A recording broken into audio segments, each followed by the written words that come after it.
Welcome to You Hear Big Girls Attack on Titan podcast. I'm Mom Taku. And I'm Luna. This month, we're happy to have two guests joining us. The first is Petter, also known as Big Daddy Swede on Discord, also known as... Yeah, I am not calling you that, just so you know, you are Petter. Thank you. Also known as the host of the other Attack on Titan podcast, Titan Teatime, which I recommend you all check out. Anyway, Petter, welcome. Thank you very much. I'm very happy to be here. So you guys recorded your podcast yesterday. Is this a do-over or is it the day before yesterday, actually, or as of this recording? I mean, I don't want to view this as a do-over because I feel like you guys have a pretty different focus, I think, in your podcast. Like you got with the Paul and all that. So I think it's going to turn out pretty differently, and I'm very happy to be part of both, especially for this specific chapter because I really enjoyed this chapter a lot. Well, that's good to hear. It will be interesting to listen to Titan Teatime and see if you've changed your mind in the past 2 days on some things. Who knows? Anything can happen, yeah. Also, I'm calling you Big Papa for the rest of the podcast. Please don't, because I'm Mom Taku and he's... Yeah, Renan in the podcast server has already joked that we should be like mom and dad during the podcast, and no. Welcome, Petter. The end. Thank you. And our second guest is a favorite of ours and someone who has been on the podcast a couple times before. Welcome, Coffee. Good to have you back again. You guys are so sweet. Thank you so much for inviting me. My name is CoffeeLife on Discord.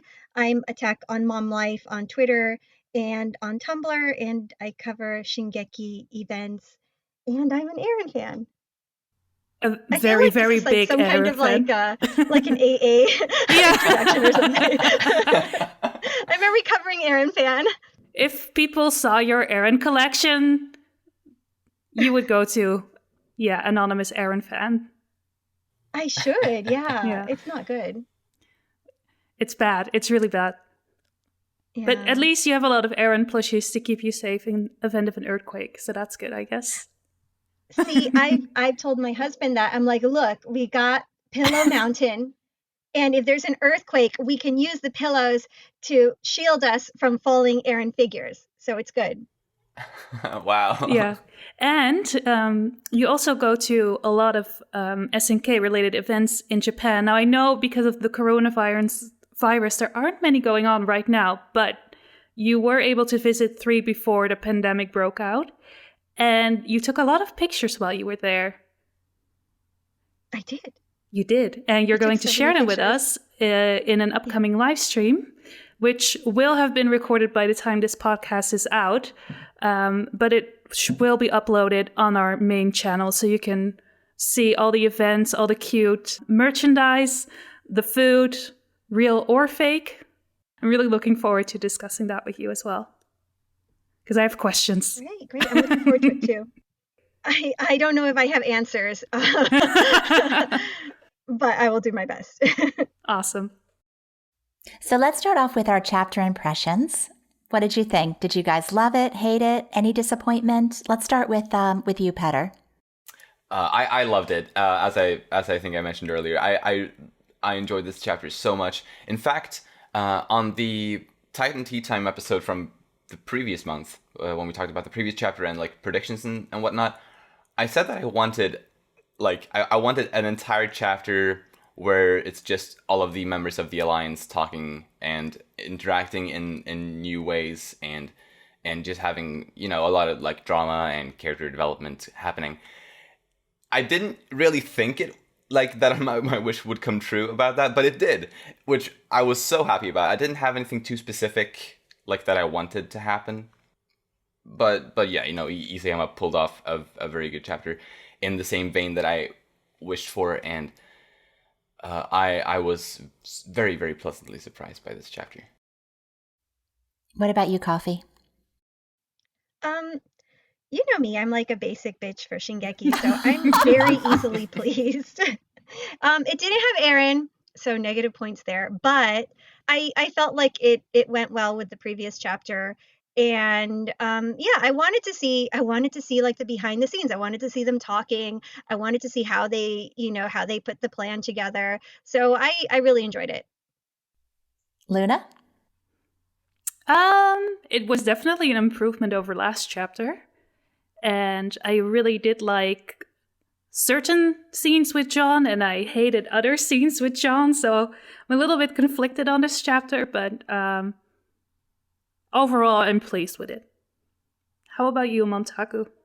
Well, I am back on the hype train. I gave this one a 5 out of 5. Like with Petter, it hit all the notes that I wanted to see. So now let me ask, Petter, I listened to your 126.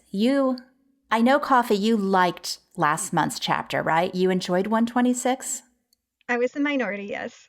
Okay. What about you, Petter? Were you in the minority that loved it, or were you kind of iffy about it as well? Overall, I definitely enjoyed it as well. So I guess I was also in that minority. Okay. Like the only scene that I personally didn't really enjoy as much was the very short scene last chapter with Mikasa and Louise. Other than that, for last chapter, I was very, very content with it. Okay, I hated it. Luna hated it. Yeah. Yeah, I know. So we asked on the poll, the previous chapter was not well received. How do you feel about 126 now that we have the follow-up? So Luna, I wanted to know how you felt. Did it improve? Are your feelings lessened? Are you unchanged? I said that it still sucks balls, in my opinion, because I will never get over Pi. But I did appreciate that we got more insight into Jean this chapter. That was a good addition. I'm a bit iffy on, how they were able to all meet up and talk about the plan. But yeah, I think my main gripes with last chapter were the Rakago plot line and the Pi encounters. So this chapter didn't really do anything to fix that. Yeah, my feelings are unchanged as well. It still was not a great chapter, and this didn't fix it. This was a great chapter. 126 was not. So what about chapter MVP? Coffee, who did you especially enjoy this chapter? Okay, don't send me hate mail. I really, my MVP was Gabi, because I feel like for the direction in which I think he's making the story go, especially in this chapter, kind of represents where we need to get to, for these people to have a future, right? For everyone to kind of come together and have a future. There needs to be dialogue, and there needs to be, which will bring a change in the way people think about each other. Once, like, it's kind of like what Hanji said a few chapters ago. If people get to know us, they won't hate us, and it's not as easy as that. But she kind of represents that change is possible. So I thought she really exemplified that in this chapter. Do you want to know on the poll how many people selected Gabi? Probably not a lot. 1.3%. Was that just me? No. Apparently, as we record this, we're right at 1,500 entries and 19 of them. So, Not yay, popular. 19 people. Yay. No, but I think your explanation was pretty good on why you chose her as the MVP. I can get behind that. Absolutely. Her moment in this chapter was amazing, in my opinion. It was like one of the highlights, like highest highlights of this chapter, I think. That's one reason why on the poll we put in that Likert scale about how this chapter, how have your opinions changed? And I think this is honestly the first time that we've seen a huge surge in approval for Gabi. I mean, there was the majority of respondents so far did select that more favorable option, which is nothing we have seen before with Gabi. Usually people are just, kind of begrudging to like her.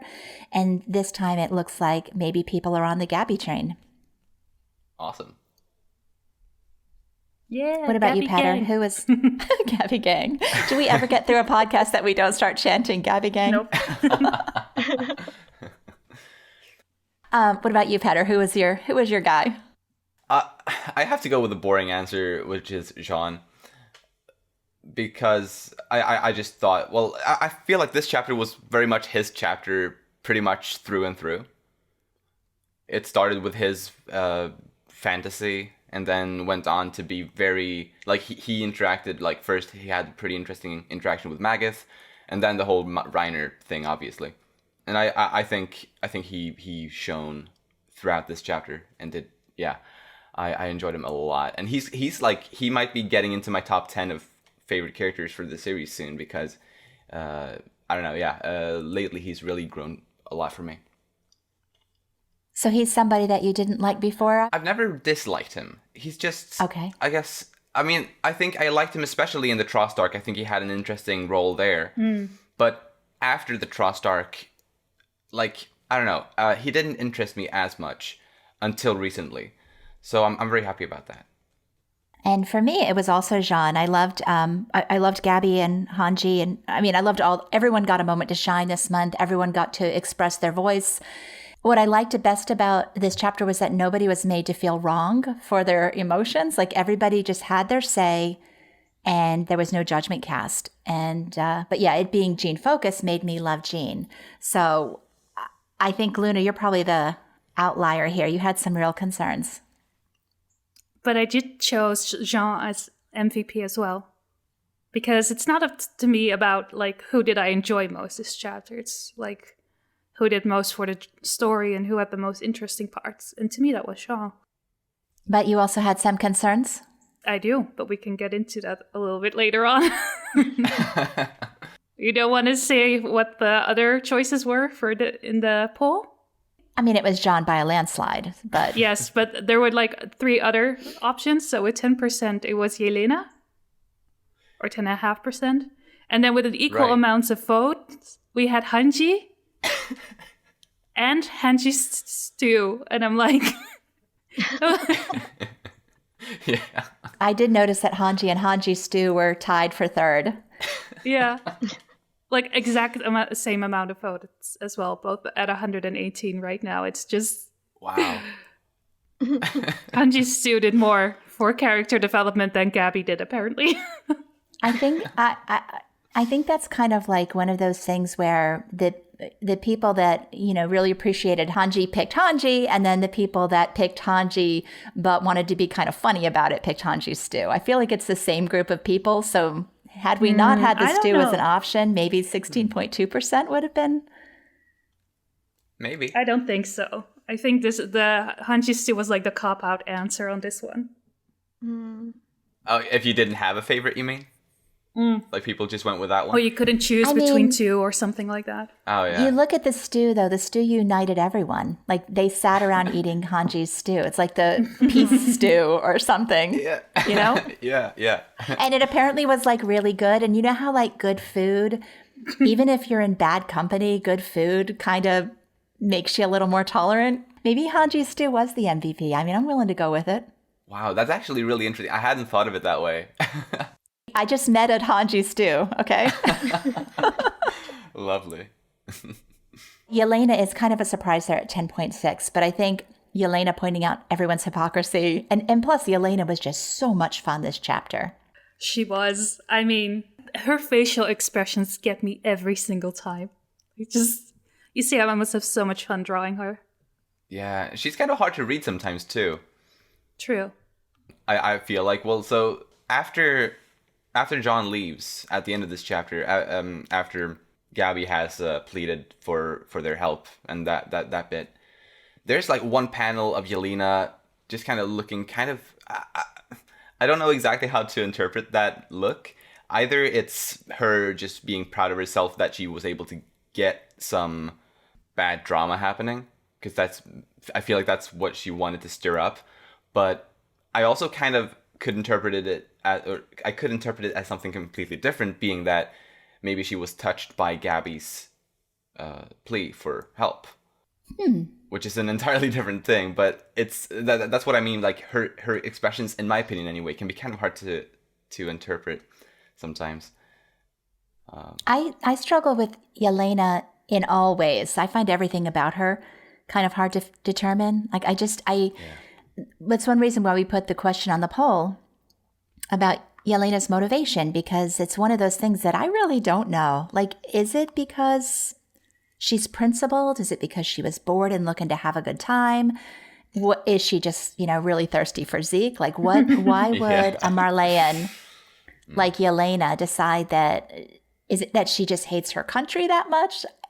We're going to have King's Grave on the podcast this month. And that's a topic that he'd promised to give me his thoughts on, but he wasn't able to make it. So I would love to hear his thoughts eventually. But what about you guys? What do you think about, is Yelena, are we supposed to think too deeply about her, or is she just in there for comic relief and create trouble? No, I don't think she's there as a superficial character. I think she has a purpose. I don't know what that purpose is, but she is so shady. And I've said this before, there's a lot more to her character that we don't know yet. Well, we may not even know her name. Yelena is probably a fake name, which I think could be a reason as to why we never got a last name for her, is because the name in general was fake from the start, potentially. I don't know. Anyway, we also talked about this for quite a while on my podcast this month. And I think what we kind of agreed with at the end was that Yelena is, as you said, Momtaku, she is thirsty for Zeke. I think we agreed on that, and that she became the one truth amongst all the lies. And she kind of became disillusioned with Marley when she encountered Zeke, and it was because of Zeke. Well, because of her. Well, for some reason she views him like a god, or as a prince, or whatever, or maybe both. And because of his idealism, and because of how she viewed him, she adopted his mindset or his goals. And she does say something about saving the world with a prince, or saving the world in general is like the sweetest phrase there is, and I think she agrees with that herself, but saving the world to her is something entirely different. She wanted to save the world together with Zeke by sterilizing all Eldians. I'm not sure if she had any intention of really saving the world, but I feel like she's not quite there mentally. And I don't know, she seemed like a regular citizen, not really caring that much about what Marley was doing or what was happening with the Eldians until she saw Zeke in his Titan form and realized what power he had, and somehow managed to gain his trust. And from there on, maybe because she considers Zeke as this all-powerful messiah of a person, she also feels better about herself.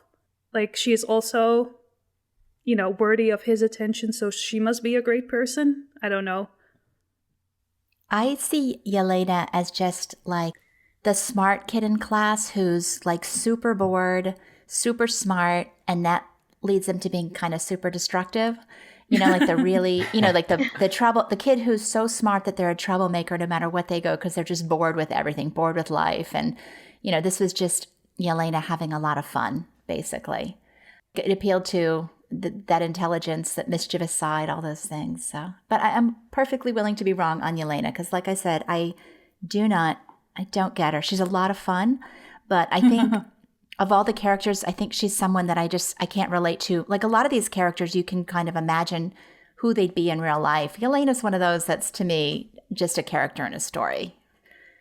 I feel like she knows way more than she should know. Like, let's say she sees Zeke and she's like, oh, wow, this guy's really powerful. I want to get behind him. I want to support him. How does she know that he's disillusioned with Marley? Because all these people that he has been working around all this time, nobody suspects him, right? But she knows that she's disillusioned with Marley, and she's like, okay, I'm going to help you with your plan. How does she get to that point, right? And then they're talking around the campfire today, and she's like, yeah, what about your friend? She just seems to know way, way more than she should when she's stirring the pot. And I find it very mysterious. And I'm wondering where is she getting this information? Where is she coming from? Another thing is, like, when you see somebody like Zeke and you're like, wow, I want to support him.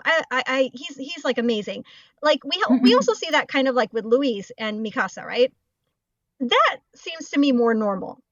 Like her kind of way, like it's over the top. But she, she was really impressed when she was a child, like Mikasa saved her life, and she used her as a role model. She became very dedicated to her. But Yelena takes it like a big step further, right? Let's say she's a normal Marleyan, fine. How do you get to that point? How do you make such a big jump to go from like a normal Marleyan to getting involved in all of this? How do you make that jump? Because it's a really, really big jump. So for me, that seems very odd in her character. So I don't know if you've seen the Last Supper theories that are going around. I don't know if you guys talked about it or not, Petter. I personally, I'm just going to say right now, I think it's fun when people find connections like that and, oh, this is parallel to this, because there is a lot of Christian symbolism in the story. But, the fact which one is Judas and, is there a connection here? And I mean, what you're saying makes me think that, okay, I mean, obviously Yelena would be the Judas in that she's doing something, some hidden agenda that nobody knows about. But I mean, we already kind of knew that about her, that she was against them, but whether she has more tricks up her sleeve or not, I can't imagine her just lying down and taking whatever happens from here on out. It's kind of amazing they're even letting her travel with them at this point, since she's kind of refusing to cooperate. But yeah. Petter, did you guys talk about the Last Supper theory? I've seen it 3 times now as I scroll around the internet. Right. No, this is actually the first I hear about it. It's a really interesting, parallel, though. I hadn't thought of, but yeah, wow, that's interesting. Though, well, the only parallel Judas, I can see is that there are 13 people at the table. Well, actually, wait here, because I counted and there are not 13 people. Yeah, there's 14 characters in the Alliance. Thank you. Wait, Thank you very much. Hang on a second. Go back and count it. Okay, because you have to count peak too, right? So 1, 2, 3, 4, 5, Counting 6, 7, 8, 9, 10, 11. Oh, you're right. There's 14. Mm-hmm. Ooh. But I still think it and can be... And who would be Jesus in this part, then, if we have a Judas? Gabi. You're kidding. No, I mean, obviously Levi, born on December 25th, and is probably going to sacrifice his life. So he's going to give his life for others. So I would go with Levi as Jesus. Okay, I can see that. Speaking of a Judas character, though, for some reason, only the first time I read the chapters, because I've read it several times, but I didn't get this feeling on second, on the later read-throughs. But on my very first read-through of this chapter, when, after they skip to morning, after Jean walks away and then he comes back, I got the feeling that maybe he's up to something. That what if he's working with the Jaegerists? Because he I don't know. To me, what? Jean, yeah. That was I got that vibe for some reason. On only my first read through, I didn't get that vibe at all. Later, when I reread the chapter, so I don't think so anymore. But what do you think about that? Do you think that's something Jean could do? No.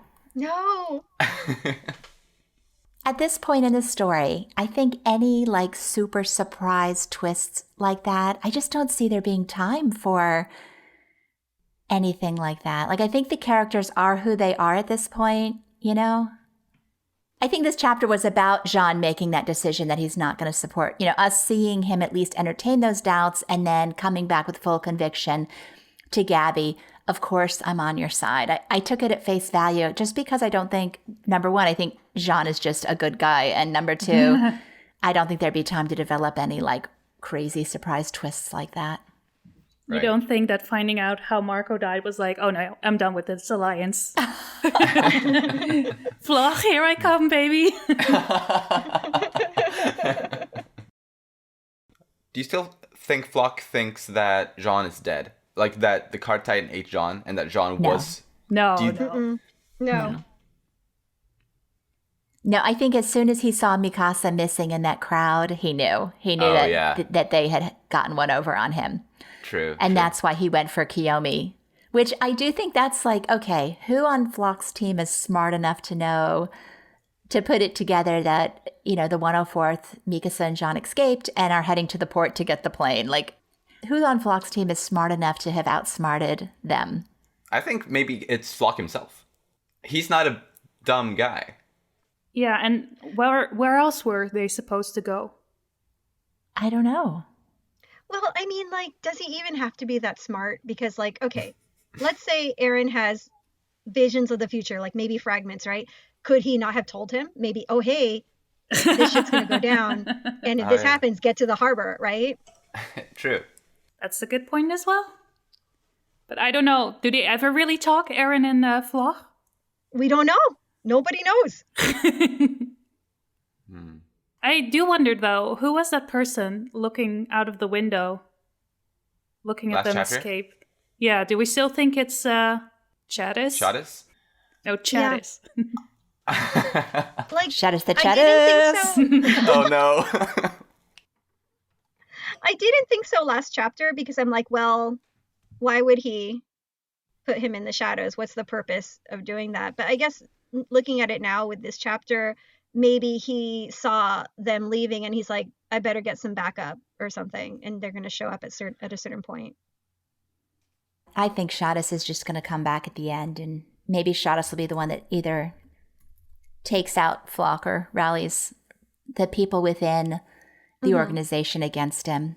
Yeah. I do think it's Chadis, though. I would be shocked if it was anybody else at this point. Yeah, I can't see it being anyone other than him. I don't know. Well, what's the purpose now of him looking out that window? Well, the same reason they had Hange looking, the shadow of Hange in last chapter, too. It was just a hint that there's somebody else watching this that can affect change regarding it. He's got their back, kind of. Like, he knows that they're what they're up to, and he can act in kind. If he wants to rally up another force, you know, like Momtaku pointed out. Well, we'll see. I'm curious how big of a role he still has to play then. I don't see it being a big role. I see it being one more scene.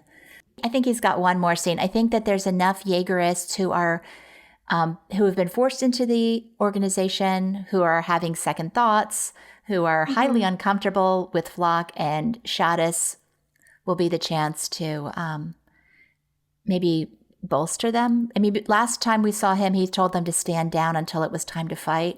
I could see him maybe encouraging and then saying, you know, okay, now is time to fight. And that's like another example of like the story kind of leading into this change is possible, right? Because those young cadets were like, oh, this old guy, his ideas are like ridiculous, like the world has changed. And then they kind of like saw the ugliness of it. And I think they're going to come around and they're going to support kind of the right thing. You know, they're going to fight against the Jaegerists, who at first they supported, right? So I think it's again showing that change is possible, right? That would open it up to Floch being taken out by his own, which would be interesting, as opposed to Jean or someone else doing it. Could be like Zeke watching from the window. What? Yes. Shirtless. I find it like it would be like so ridiculous, like because like at this point like he's like half naked and he's like just watching from the window, like I see you guys, I'm coming. Oh no. Where do you all think Zeke is, actually? Do you have any speculations on that? I don't know. I think he's still in paths with OG Ymir. So his body doesn't even exist in the real world right now? I don't know. I don't know how paths time works. Him having been there in eternity, I don't know. Well, his body would still be there, though. I think so, too. I'm pretty sure, like, Stegosaurus Eren picked him up and carried him off to somewhere. But why would he do that? I don't know. He still has Titan powers. Maybe he still needs them? Right, okay, fair.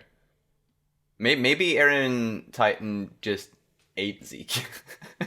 No, I don't think so. I don't think so. Can we go back to my horrific theory of the baby? I don't know. Go What's ahead. that?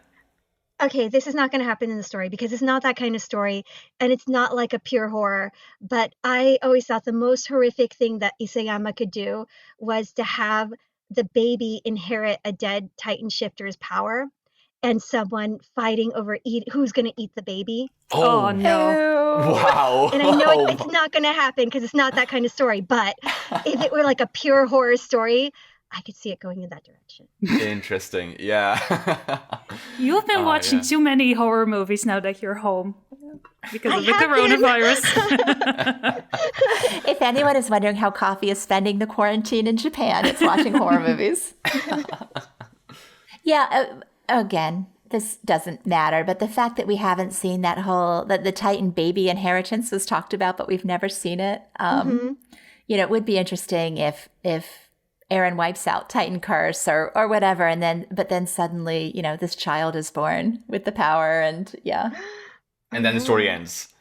Yes, that would be a good way to end it, I think. I think it would be a crazy way to end it. And I think I'd like it.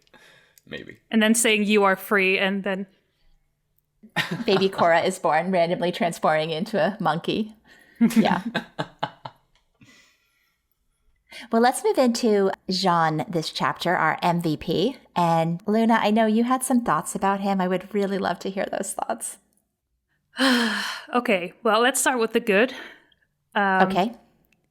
Last month on the podcast, we discussed, did you ever think that Jean even considered joining the Jaegerists? And we were all like, no.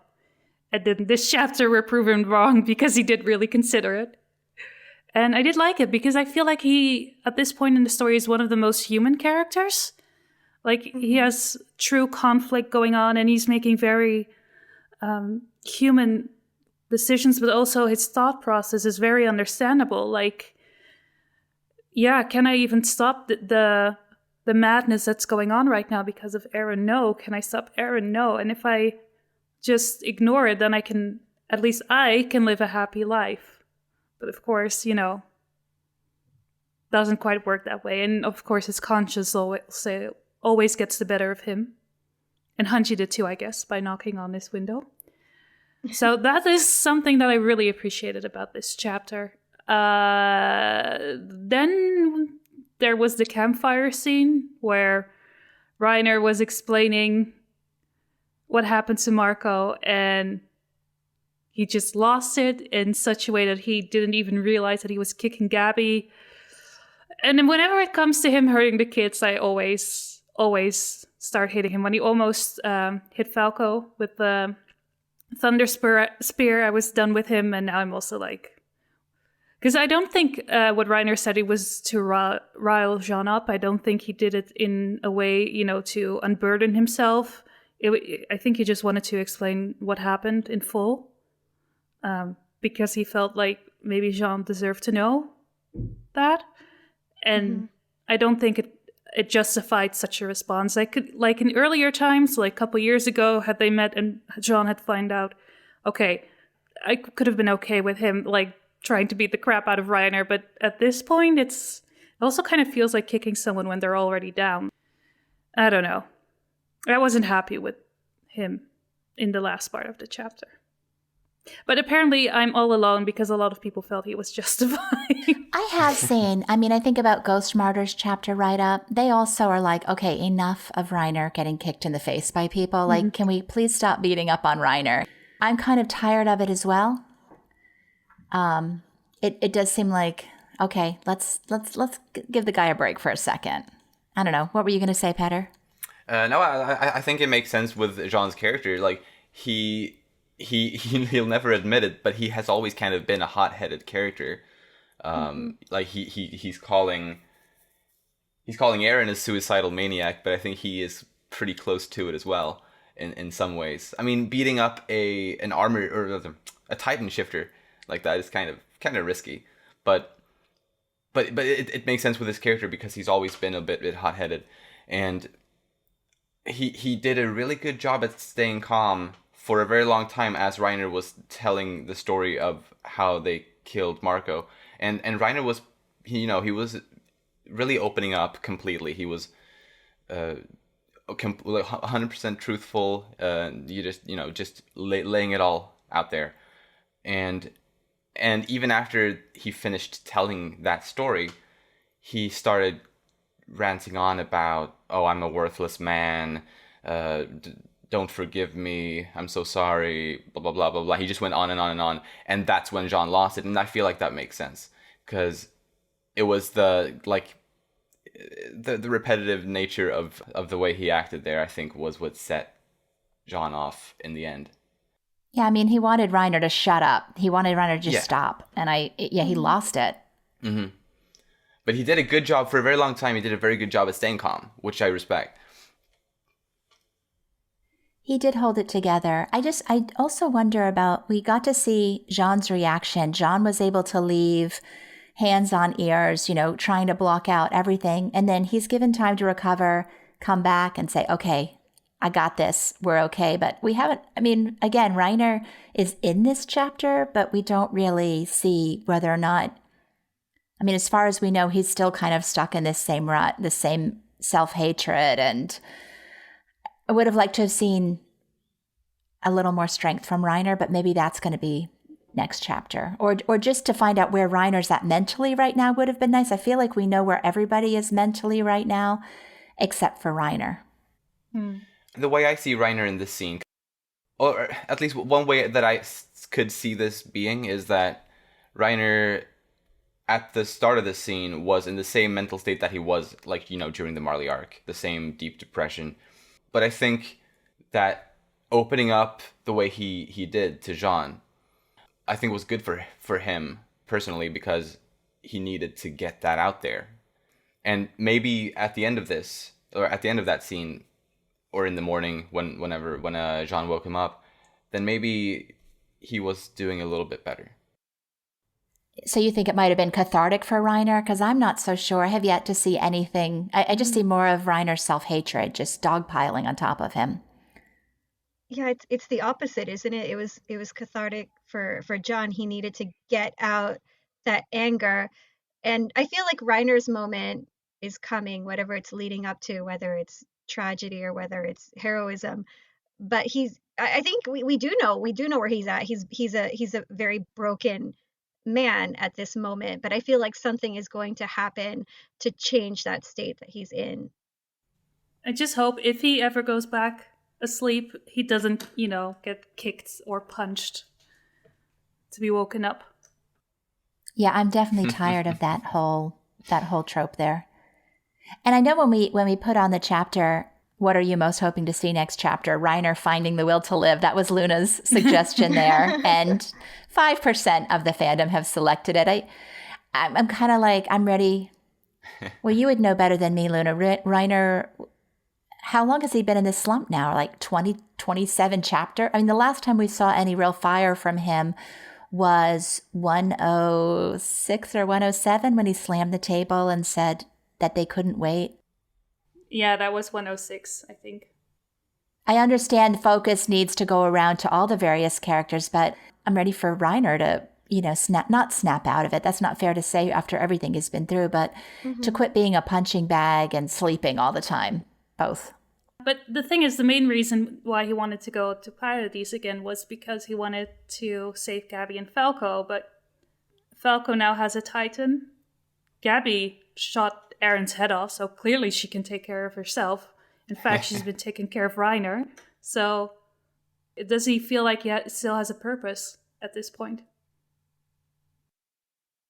Well, that's something that Coffee, you added to the poll document. Is this, why is he doing this to Reiner? Is it going to lead up to something? Is it just because this is how Isayama shows his love, by constantly torturing a character? I think it's leading up to something. And the story seems to have this kind of repeating theme of kind of like making the younger generation inherit the world. We see that in the final panel. We see that with the kids. We see that with these kind of Jaegerists, they have to make a decision. What side are they on? What kind of world do they want to live in? And I think that's kind of like he's going to kind of like create that path for the new generation, maybe. Do you have any optimism there, Luna? No. But I think Reiner's going to have his moment. I think so too, but I don't like the implications of it, because, man, I cried again about Reiner this chapter. I haven't cried in over 2 years for him. And now it happened again. Because I feel like he is, so depressed. He's not really ever going to get out of it, but people are still speculating, like maybe he will defeat Eren, maybe he will be the Helos and save the world.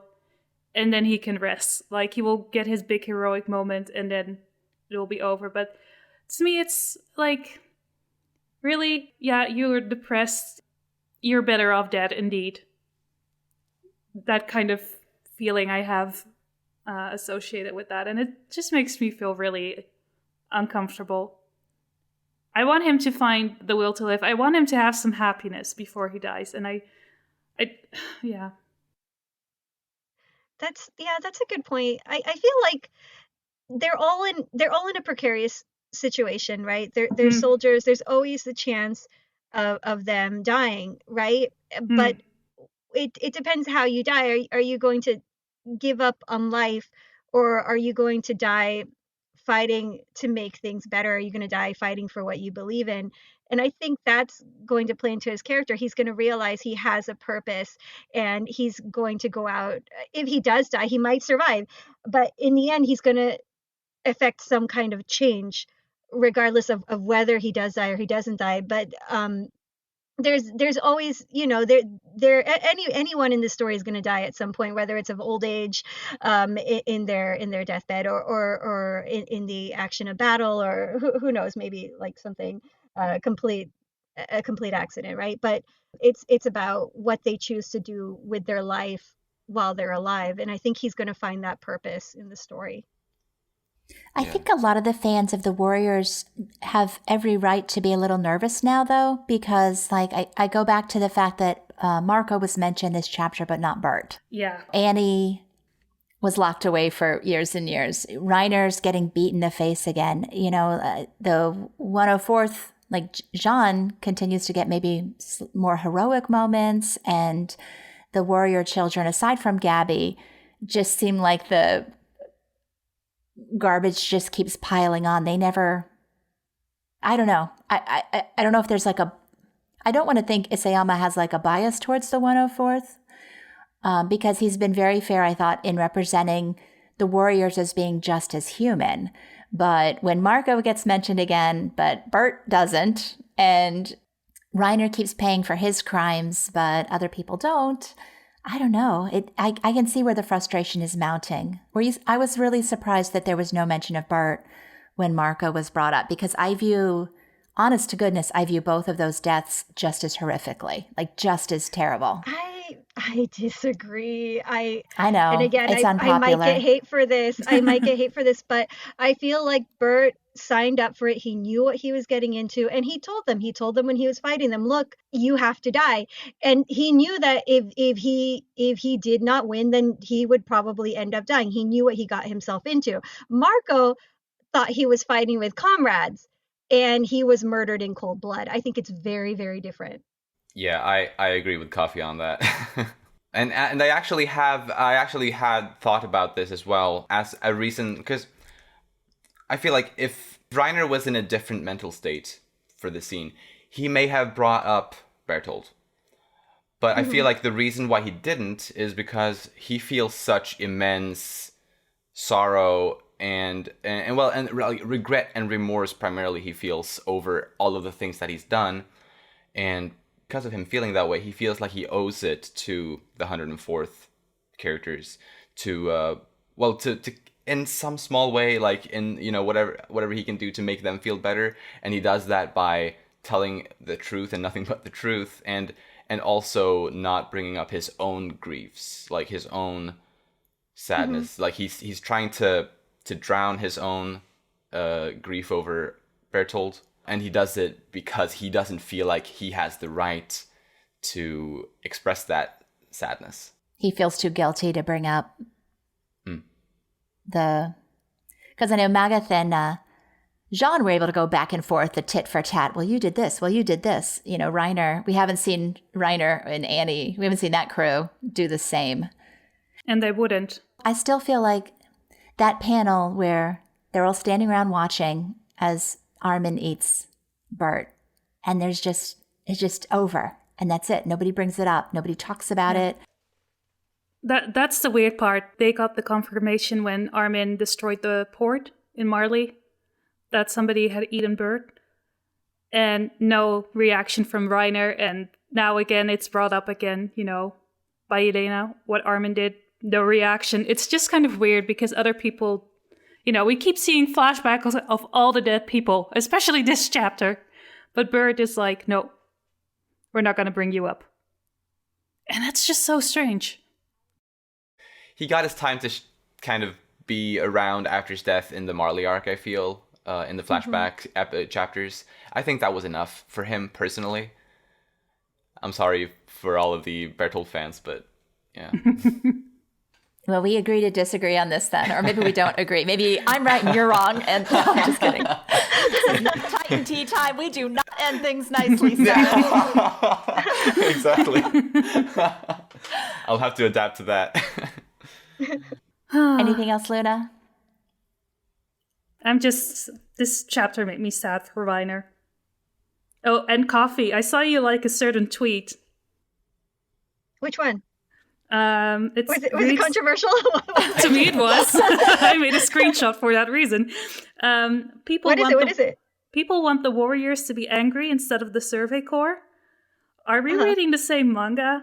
Bruh, the warriors and Marley are the reason why any of this is even happening. Bertolt, Reiner, and Annie don't deserve to be angry. They kind of don't. Ooh. Wow.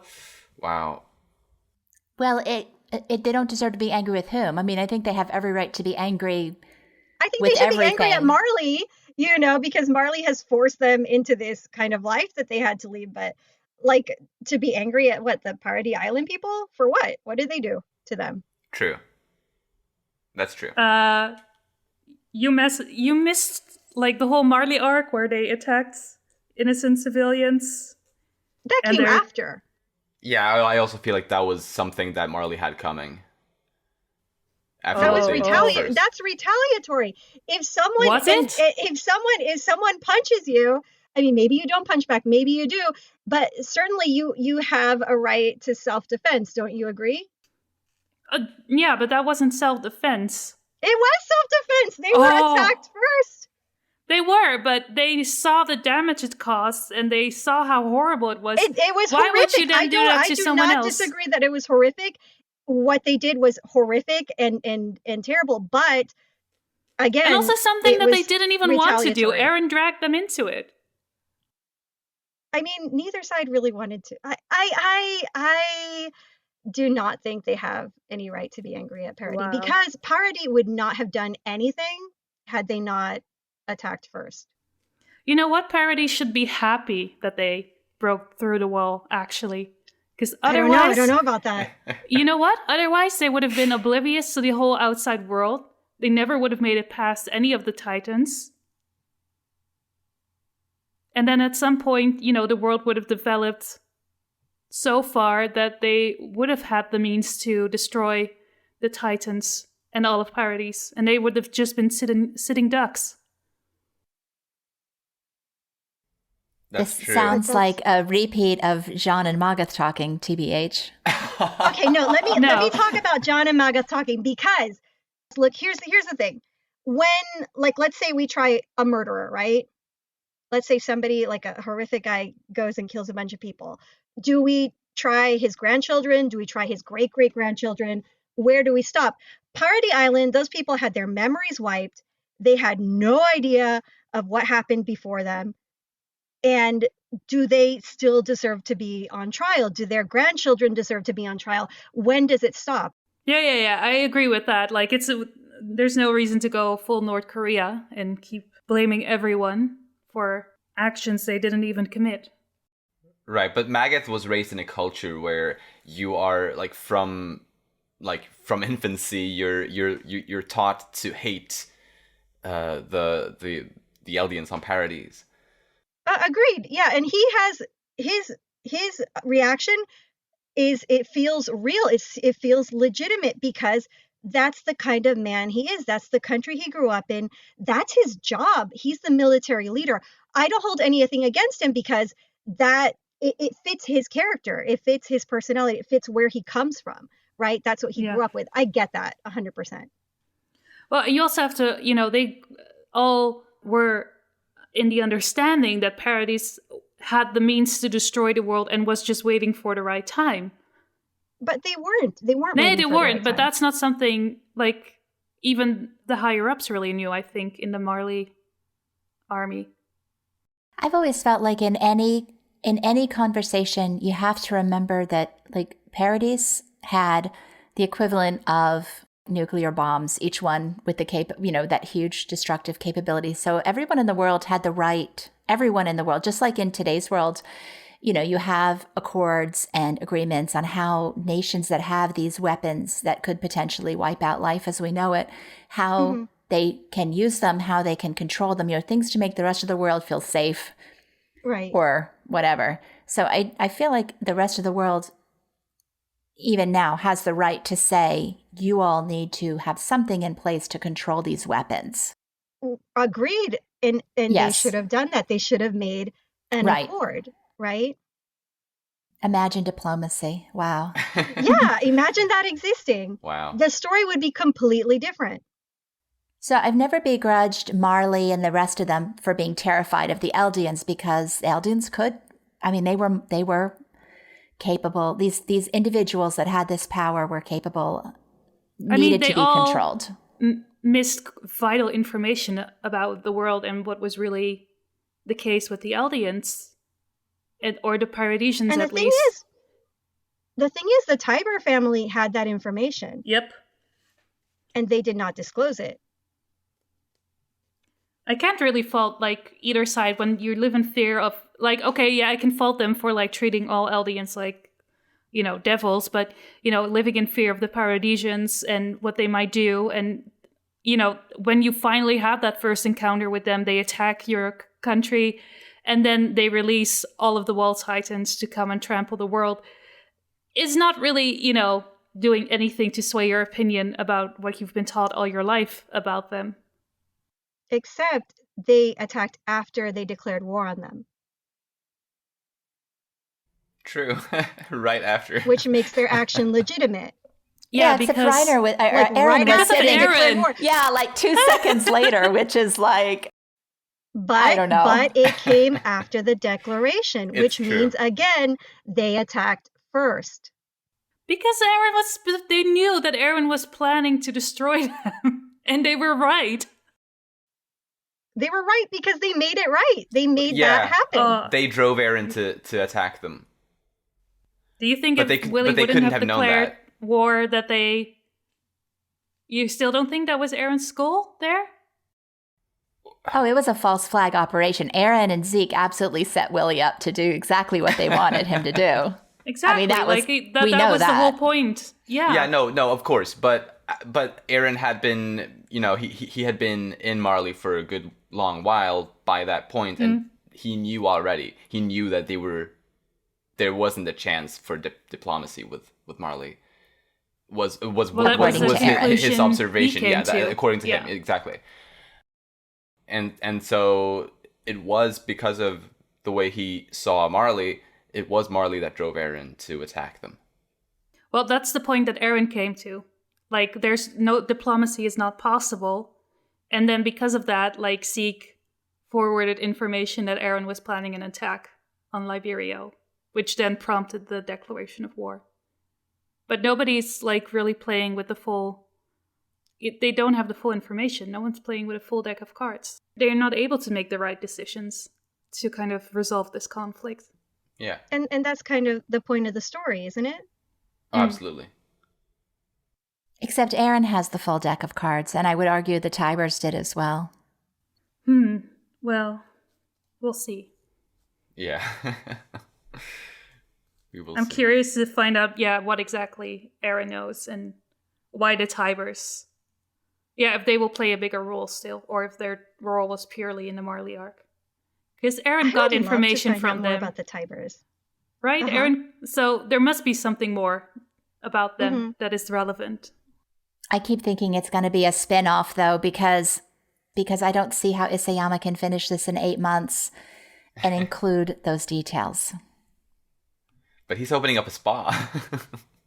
He's got to open his spa. He's got to end this, okay? And that's why I think there will be no more Titans, okay? There can be no chance for this to continue. Right, exactly. I want to visit that spa. Anyway, sorry. Moving on. Is this where I should see if you all want some more soup? I'll be like Hanji right now and just interrupt and change the conversation. One thing I noticed was a big shift from previous polls on the question about which statement do you most agree with regarding Hanji's answer to Jean about genocide being inherently wrong. And that's a big question, but basically in previous polls we've asked, is genocide ever justifiable? Is what Eren is doing justified? And it's been a 49-51 split. And the people who feel like under some circumstances it's justifiable in this story, it's justifiable, have been in the 49% range. So on this poll this month, we asked that question, okay, now which one do you agree with? And the options were Hanji is correct. This is non-negotiable. Genocide is inherently wrong. The other option, if other groups are using genocide, it shouldn't be off the table. Third is, it should be the only option if it's truly a last resort. And the final one was, genocide is good. All hail the Eldian Empire. Yay. And 9% of our fandom is either like joking or are straight up fascists, but great. This month, we had 45% saying Hanji is correct. This is non-negotiable. That means 54.4% think that it should be allowed under certain circumstances, whether it's the last resort or if somebody's doing it to you first. I don't know. Like, I really thought this month Hanji would get a little more respect than I've seen, and that people would tend to maybe, like, I feel like, here's what I think. I think Isayama is trying to send the message, genocide is wrong. And I don't think he has sold it. Like, I think having Hange say it and having Hange say it with such passion was maybe an attempt to have influence the reader. And I don't think that's happened. And that really frustrates me because I feel like this is an anti-war, anti-genocide manga, and that's not what I'm seeing. That's not the takeaway I'm seeing in the fandom. So I don't know if you guys can even respond to that, if that made any sense at all, but this feeds into the argument over whether or not Erwin's would support the genocide. We have 30% of the fandom who believe, yes, he would, and another 30% who think maybe he would. And I think Isayama tried very hard in the framing of those panels and his face getting bigger and bigger and bigger. No, he would not, period. This is no. And yet the fandom not seeing it that way. So it makes me wonder, am I the one misreading this story, or is this not an anti-war? Like, where's my disconnect here? Am I wrong? Is he trying to say genocide is okay some of the time? 60% of the fandom. I am so confused. Help. I agree with you completely on both of those questions here. It is an anti-war story, and it's sad that so many people in the fandom don't really pick up on that, I suppose. I also think Hanji is correct in that it's never right to genocide any part of the world, and Eren is going to do it to the entire world, supposedly, which is unimaginably bad. And also, I definitely don't think Eren would have supported the rumbling if he had been around for this. Whether he would or not, it seems like Isayama is saying in as direct a way as possible that he would not. The fact that 60% of the fandom don't agree with Hanji here, I don't know. I mean, I know the poll, when people take the poll, it's for fun. They're not really sitting down thinking hard about it. And I wonder if I sat down with that 60%, and asked them to really think, what do you think? Is Isayama trying to send the message that genocide is sometimes okay? What do you think? I feel like maybe a lot of them would backpedal. Not that 9%. That 9% is like, yay, hell yeah, genocide. And I also know that I probably take this story more seriously than the majority. So, I was shocked. I was just absolutely shocked. Like, I have been doing the polls for a long time, and I have never been this shocked. I think it also plays into a question we got from Ahmed Zubair25 on Reddit. And he's asking how we feel about Hanji saying that by stopping the genocide, they are basically sealing Paradis' fate, which is the genocide of Paradisian Eldians within a few years. So do you agree with his statement that Hanji is basically sealing Paradis's fate? Well, I think I've heard other people express it this way, that Hanji doesn't have a plan, but she's taking their one plan off the table. And in that way... That shouldn't be the only plan. Genocide should not be the... I feel like that shouldn't be the plan. Yeah, but then you have Jean also saying, like, well, we had all this time to come up with a plan and we didn't. Like, we want another plan, but we don't have one. How are we ever going to solve this? And just because you don't have a plan now doesn't mean it's not possible to make a plan. And part of the reason why there wasn't a plan is because there was no dialogue. And I feel like maybe whatever this big, like, climactic event that's going to happen is going to maybe, and that's why we have Magath, right? It's going to lead to some kind of dialogue. But I think you're right. I think it's kind of ridiculous. I think he made it very obvious visually that Erwin was not... You have to have a very creative reading of what he's showing you to think that Erwin would be on the side of genocide. I think he made it very visually clear. I think he's made it very clear in the story. I think it's a very anti-war story. He shows that yes, soldiers give their lives, but who really suffers at the end of the day is the innocent people that are just living their lives. And I think he's made it very clear that it's an anti-war story. And I think, people are like, oh, Hanji doesn't have a plan, but that's what's happening now. And I think it's funny because, like, I think it's also, people expect Hanji to be Erwin and they expect Armin to be Erwin. And I think it's setting them up to fail, because if they try to be that person and they try to use the techniques and Erwin is very skilled at what he did.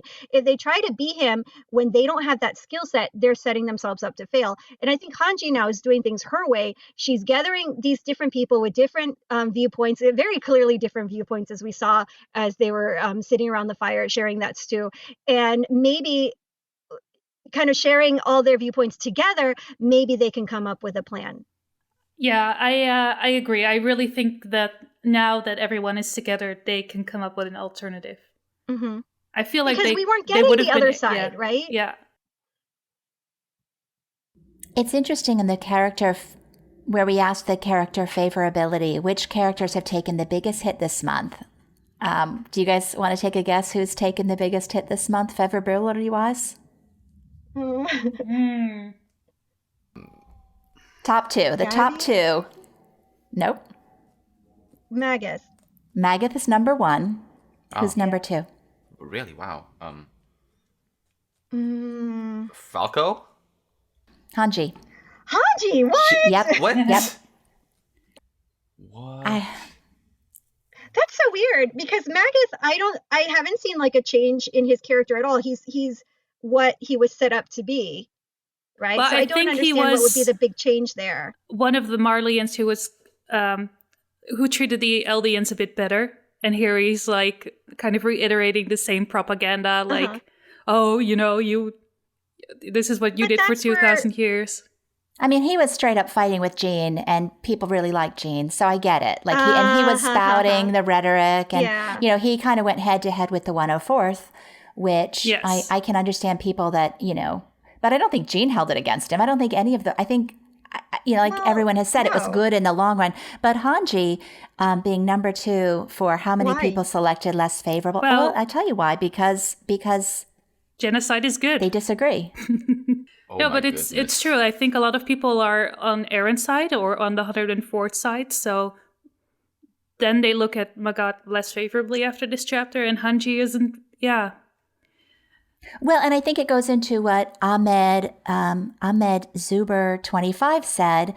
They feel like Hanji, basically, in taking that off the table, has sealed the island's fate to destruction. So in that regard, they're viewing her as being unreasonable, and thus viewing Hanji less favorably. And maybe Hanji's also okay with, like, well, if it's us or them, I cannot agree with what we're doing now, so maybe Hanji's okay with the possibility that they do not come up with a different solution. Renan has brought this up a lot in the podcast, Sarah, the irritation that from a storytelling perspective, it feels like Isayama has kneecapped Hanji and Armin and the rest of the characters that they haven't come up with a plan yet. Because all of us sitting around discussing this series have come up with plans, things that could try, things we should do. And it's like Isayama's pushing this to the brink. He is pushing it to the point where these characters are, is genocide okay if you have no other solution, yes or no? And he's saying, or he's having Hanji say, no. You do, if you buy 2 years' time, if you buy 3 years' time, if you buy 5 years' time, the 50-year plan, you push it off, you don't cross that line. But I think the fandom or, the people in the poll disagree that it should be pushed off like that. I don't mind the kneecapping personally, because I feel like, well, for me personally anyway, having followed Hanji's struggle with trying to come up with a plan and looking for ways to solve the conflict, I think that's been really enjoyable to follow along with and to watch and to read. It's been fascinating to watch. I mean, I see it as, he takes it this far, forces us to choose if it is do or die, if somebody is going to kill you, unless you genocide the world, would you do it? I mean, I feel like he's kind of like making people ask themselves that question. Do you think the people taking the poll, because this is the only way, and even then it's so iffy, do you think they're like voting this way because they think it's as a story it would be more interesting for some reason, or maybe they're not seeing the movement of the story? I feel it's very clear that he wants to show that it's definitely not the right choice. Do you think that do they feel it would make a more interesting story, and that's why they're voting that way? What do you think about that? That's an interesting way to view it. I hadn't thought about that personally.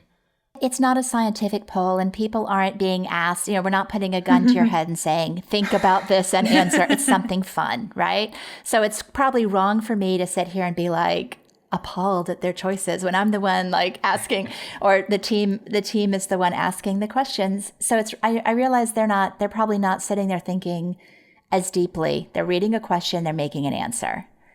So yeah, it's unfair of me, but at the same time, 2/3 of the fandom. That's what I'm saying. It's a really big number. So I feel like maybe for the next poll, I would be really curious if we could ask like, what point of this is, if you do like this, what point is appealing to you? Like, why do you think it's a good, do you really think it's a good solution, or do you think it makes for a more interesting story, or do you just want to see the world burn, or what's appealing to you in this choice?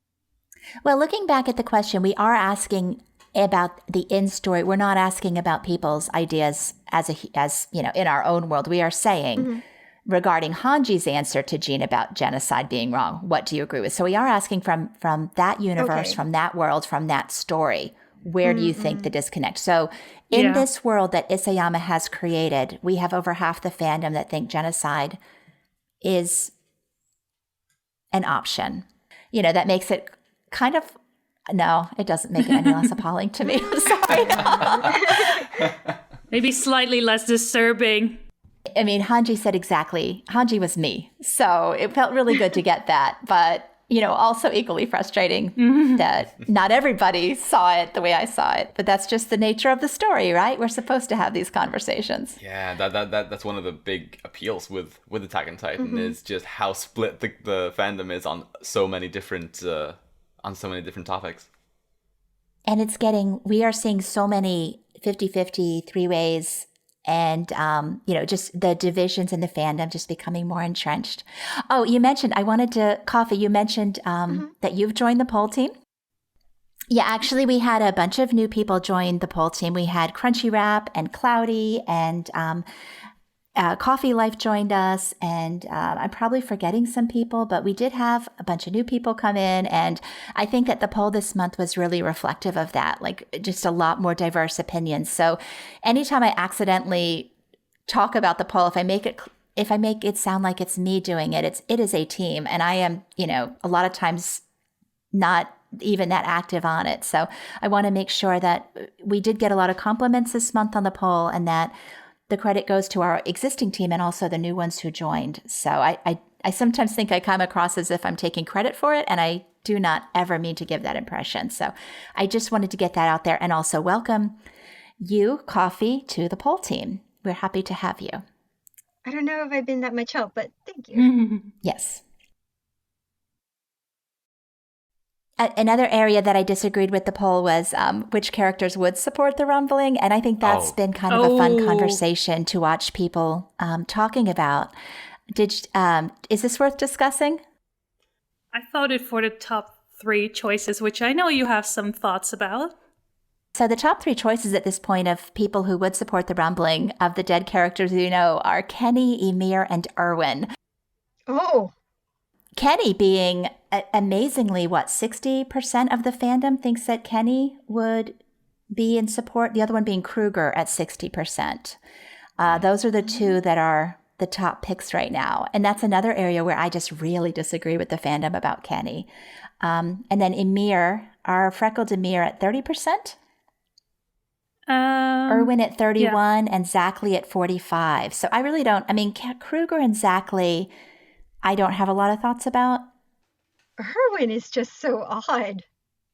30% Coffee. Hold me. I just thought it was really, I thought he made it so abundantly clear with the visuals. Do I have reading issues? I don't know. I feel like that's such a bizarre choice for number 1. Well, Kenny's officially number 1, which I think, I can understand people thinking that maybe Kenny would, but I just... I think the reason why Kenny is number 1 here, I think, is because... I think a lot of the people who looked at this, looked at the options, were kind of... Well, they didn't feel super strongly for any of the characters, but they felt like, ooh, well, if I gotta pick someone, then I guess maybe Kenny could be one of those people who would have supported it. I feel could be a thought process for some of them. Yeah. Or like he's so ambiguous with what he might do that there's maybe like a possibility. Right. I don't know. The way I see it, he would definitely have fun with it. Like he would maybe play both sides of the argument for entertainment value. Like I could totally see Kenny egging both sides on and just being like, Kenny about it. But in the end, he was team Yuri Reese. He would never have dishonored Yuri Reese in the end. True. Everything about him was about, can a piece of trash like me see what you see? Talking about Yuri's compassion. And I just can't see him going against that in the end. So everyone on Paradis is like, maybe we should consider genocide, and Kenny would be the one who say, nah. Yuri, that was my guy. We're not doing this. I like how Nitaku put it in the podcast server. He said that Kenny would probably consider it a downright insult to Yuri's memory for Eren to use the founding Titan in a way that is so antithetical to what Yuri stood for. And I think if Yuri wasn't part of Kenny's life, heck yeah, he wouldn't care. But because of his allegiance to Yuri, he would stand down. I don't know if he would.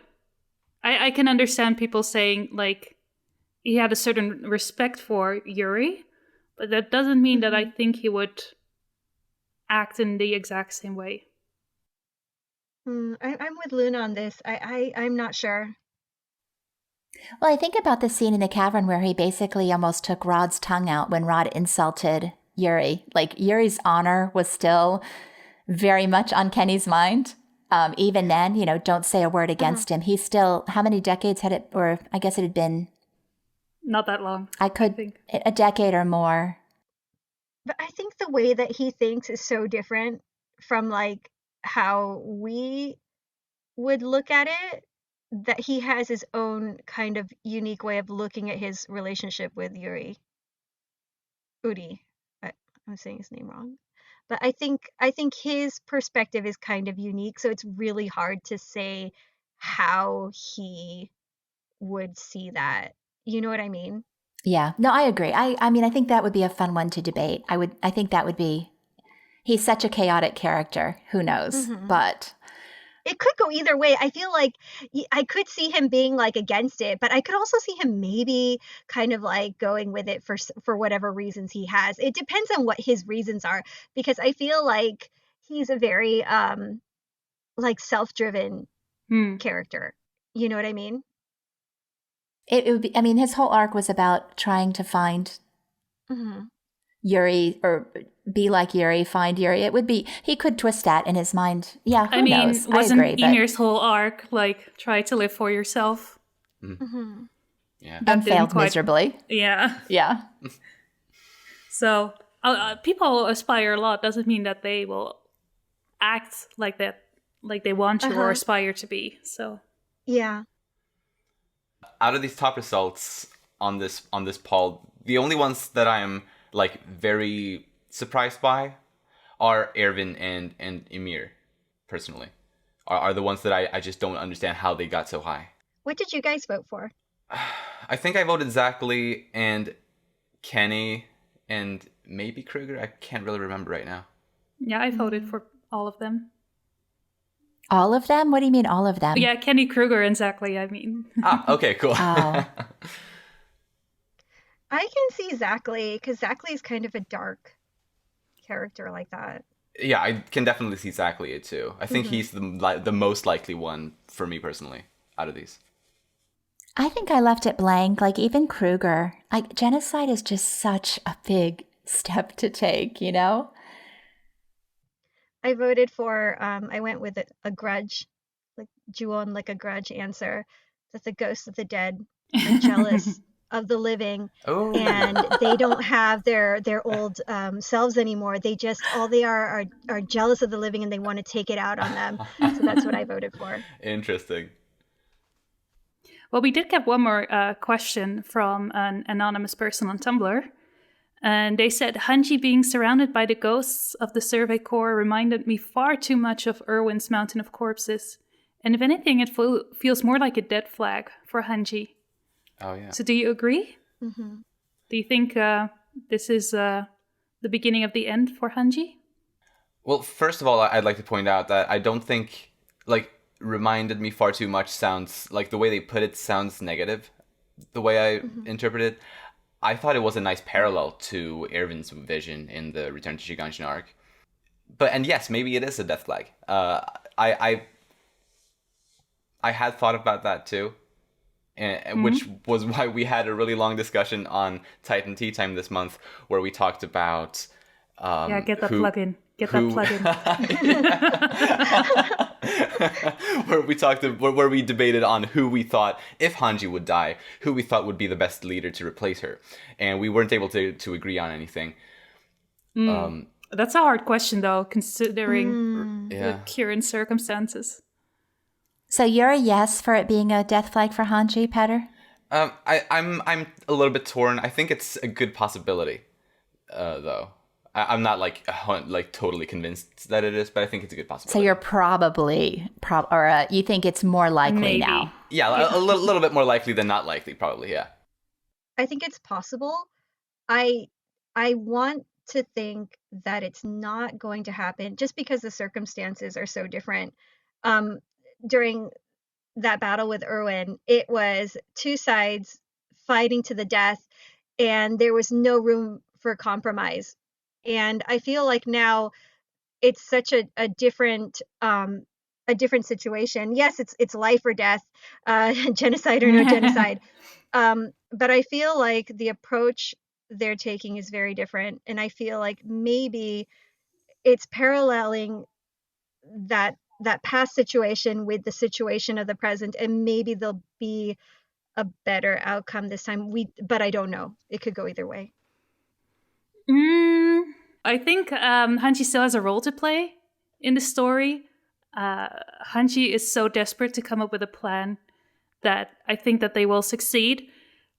So killing them off right now would seem... it wouldn't end... I would feel like their character arc was left unfinished.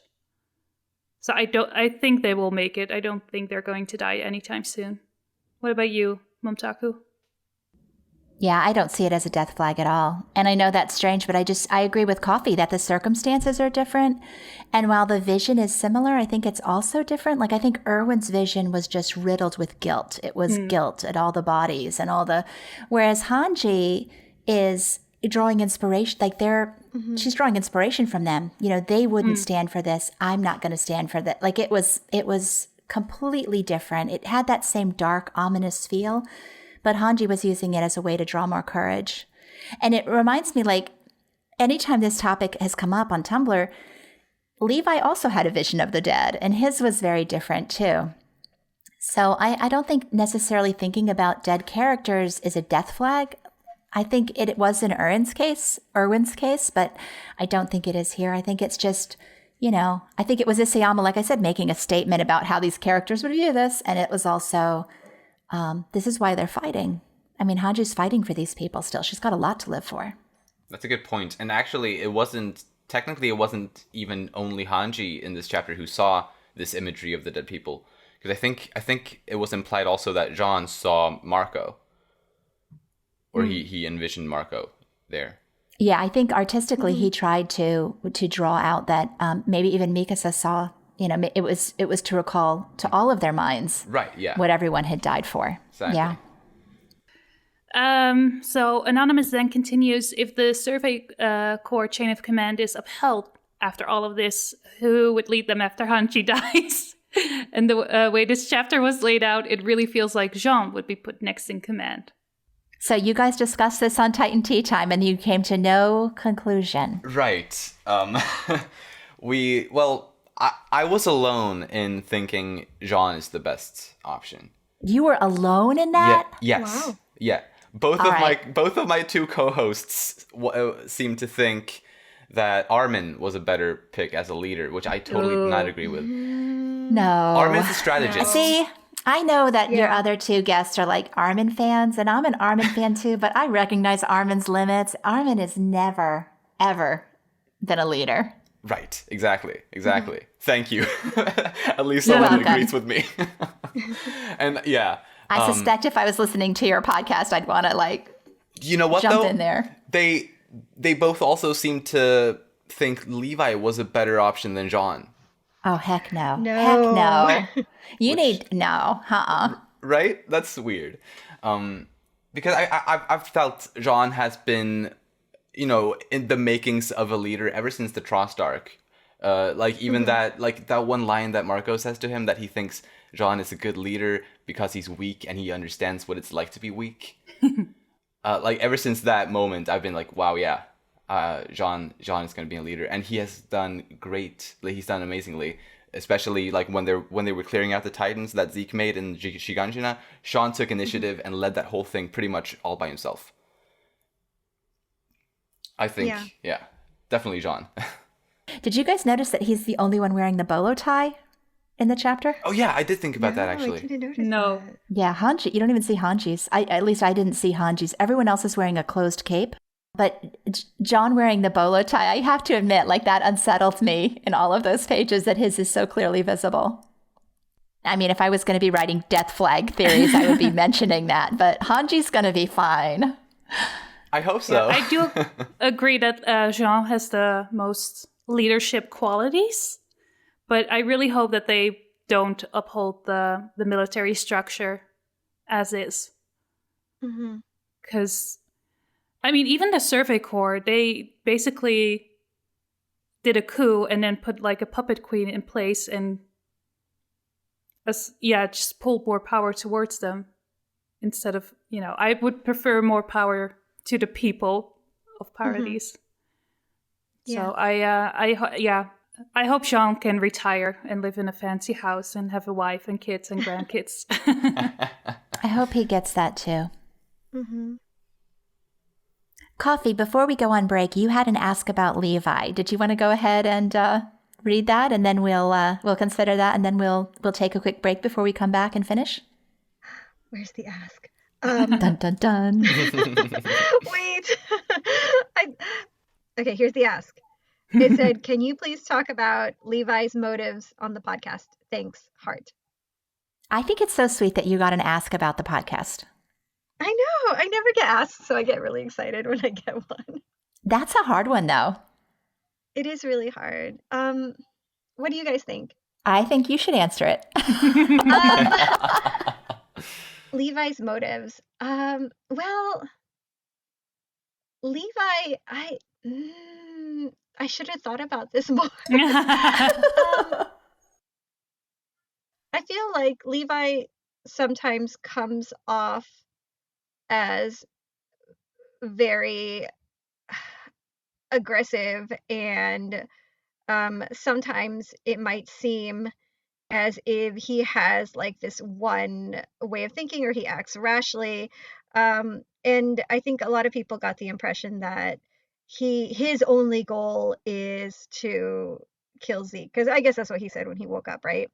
I don't think that's his only goal. I think he also, even though he does sometimes come off as brash and kind of like very straightforward, I think he also has a lot of heart that you see not when he talks, but in his actions, especially dealing with his comrades, his fallen comrades, or the people that he's working for. He's in a way very caring, and I think he wants to, in a way, make, and we saw this in a few chapters previous, he wants to make the sacrifice of his fallen comrades worth something, for it to have some kind of meaning. I think that's what his real motive is, even if his words don't always match what we see, what his actions are, although he can be quite brash in his actions as well.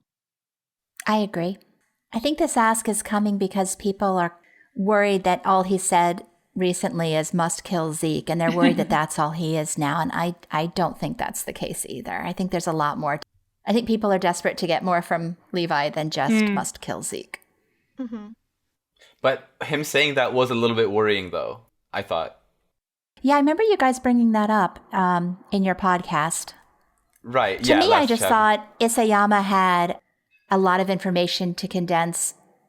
The chapter was already packed, and so he only had time for the bare essentials there. But I do agree that I also wish we'd gotten a little bit more than, must kill Zeke. Yeah, because that makes Levi come off as almost like he doesn't care about stopping the rumbling. I just want to kill Zeke because to avenge Erwin or something. Like, I mean, it sounds weird, in my opinion.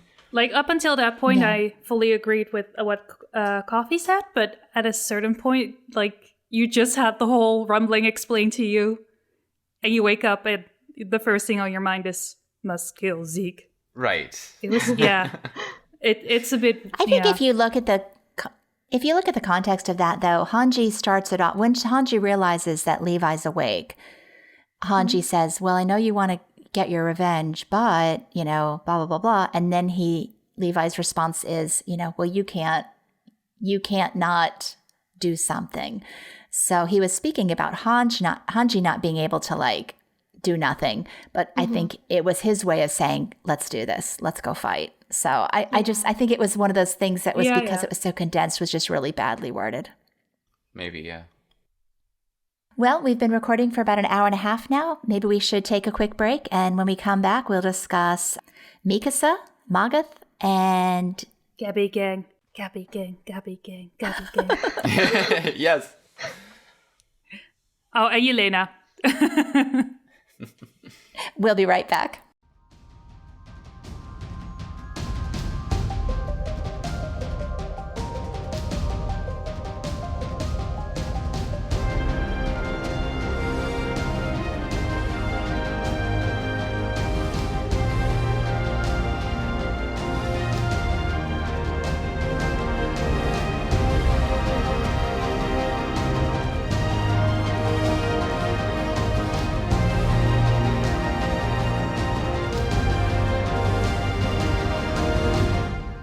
Hi guys, welcome back.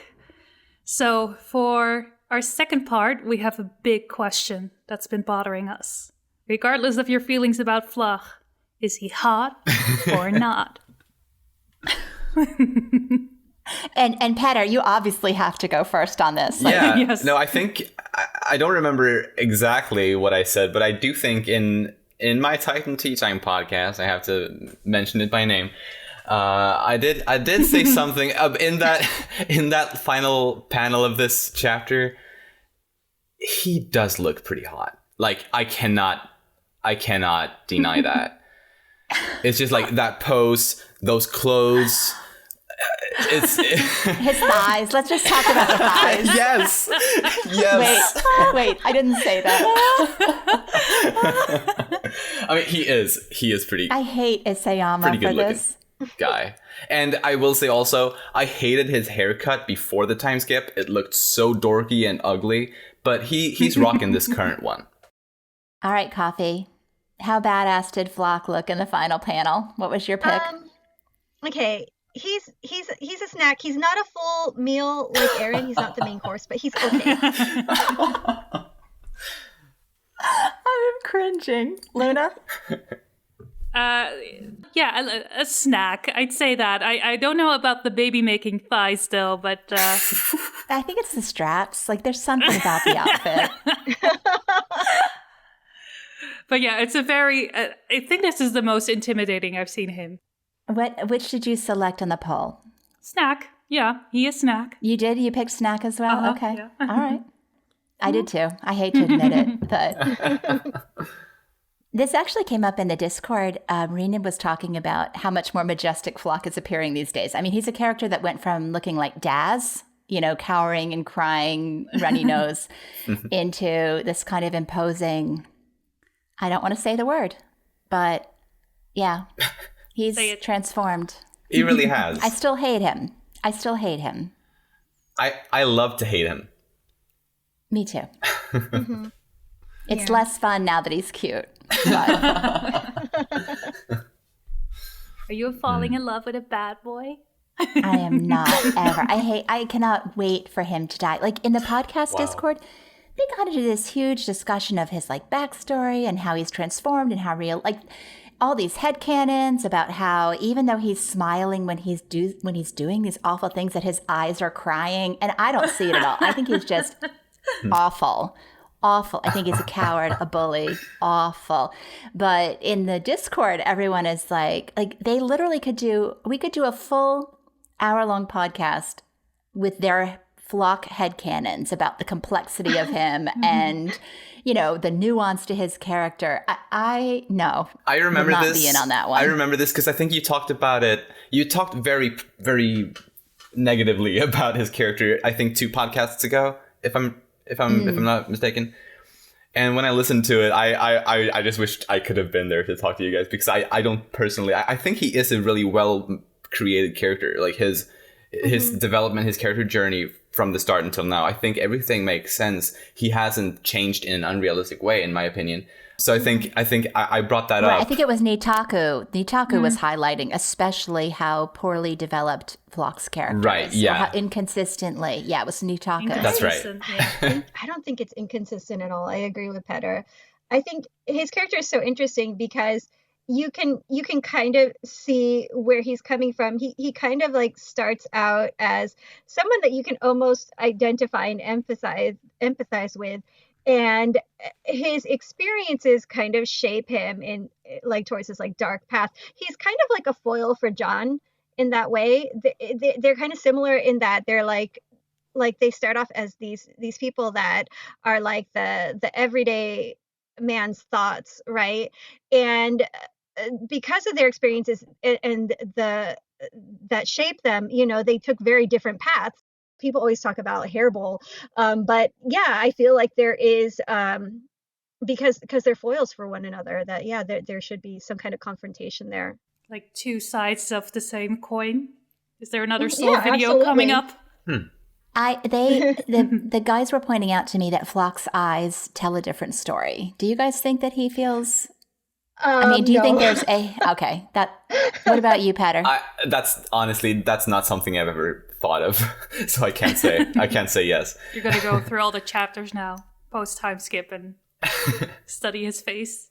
Just go deep in the into his eyes. Discord. They have a lot of thoughts about this, and I will admit when they crop out just his eyes, and I don't know if it's just Isayama's artistic style, but I mean, if I only see his eyes, I would think, okay, yeah, that looks sad. That looks sad. That looks sad. But I'm willing to chalk that up. I don't think Isayama's trying to show him as some kind of conflicted and torn. No. I mean, but maybe he is. No, actions matter as well, and his actions, I think, make it pretty clear. Yeah, and he is one of the most honest and realistic. He's a realist, and he's one of the most honest characters in the story. And that's been a consistency throughout the entire story. What they think is that Floch is playing a role like everyone else. Like he's kind of playing to an audience here, that a lot of his actions are not like sincerely things that he wants to be doing. No, there's a lot being put on. Not. No. I feel like exploding a building filled with civilians is not an act. You know what I mean? Right. And taking joy in it. No, absolutely not.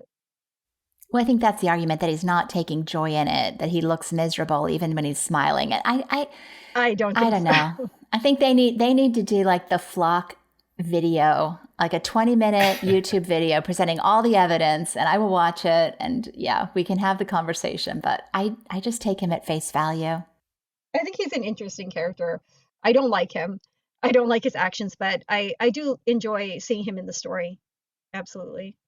So the other question from the podcast that I wanted to get your impressions on was, I think, a big one that we as a fandom have been asking, whether or not Mikasa could kill Eren. And Annie's the one that brought that up. Do you think Mikasa could ever bring herself to killing Eren? Yes. Why do you think so? Well, I'm not convinced by it by any stretch, but I think that it's a possibility with the development that Mikasa has had lately. She which kind of is to break free and to be her own person and do an act by herself. If that would lead up to her killing Eren, I mean, I feel like that could be satisfying in some way, although I mean it would be incredibly tragic. I think it's a possibility, but I'm not totally convinced by it. But I think yes, there is a chance. Coffee, what do you think? I think absolutely she could bring herself to do it. Whether or not she actually succeeds, I feel that the end result is going to be her dying. I think we were talking about death flags earlier. I think there is going to be tragedy, and I think that might be one of the reasons why we have that flashback where Louise is telling Mikasa that Eren wanted her to throw away the scarf. Maybe he knows that she shows up. Maybe he ends up killing her. Probably if we want a real tragedy, he ends up killing her, right? So I think that it's quite possible that I think she could bring herself to do it. Whether she succeeds, I don't know. I still don't see it happening. Just the mere mention of Annie bringing it up, that it could be a possibility, and her not even entertaining the thought, makes me wonder if she ever could. Well, she and Armin both kind of were like, well, we're going to talk to him first. I think that feeds into Humble Servant on Twitter asked us this very question, not just, going beyond Mikasa. Could any of them do it? Especially considering that they need the rumbling. They need at least the threat of the rumbling to survive. Let me go ahead and read his question, and we can consider it. The Humble Servant asks, after learning the lessons from Uprising, where they had to kill those that disagreed with them simply because of their different perspectives, do you think the Survey Corps will keep the option of the rumbling open and protect Eren at all costs, or will they really consider killing Eren and effectively pave the way for the annihilation of Paradis? Will the conflict continue with the Marleyans and the Survey Corps? So, I mean, that's a good question. If it came down to killing Eren, could they do it? Especially considering the fact that if he dies and nobody eats him, that power goes to a random person and they lose their trump card. Yeah. I don't know. Well, I mean, they might have already lost their trump card, right? Because they need someone of royal blood. We don't know what's happening that's with gone Zeke. now. We don't know what's going on with Historia, or if she will ever get a Titan. So, I think it's quite possible.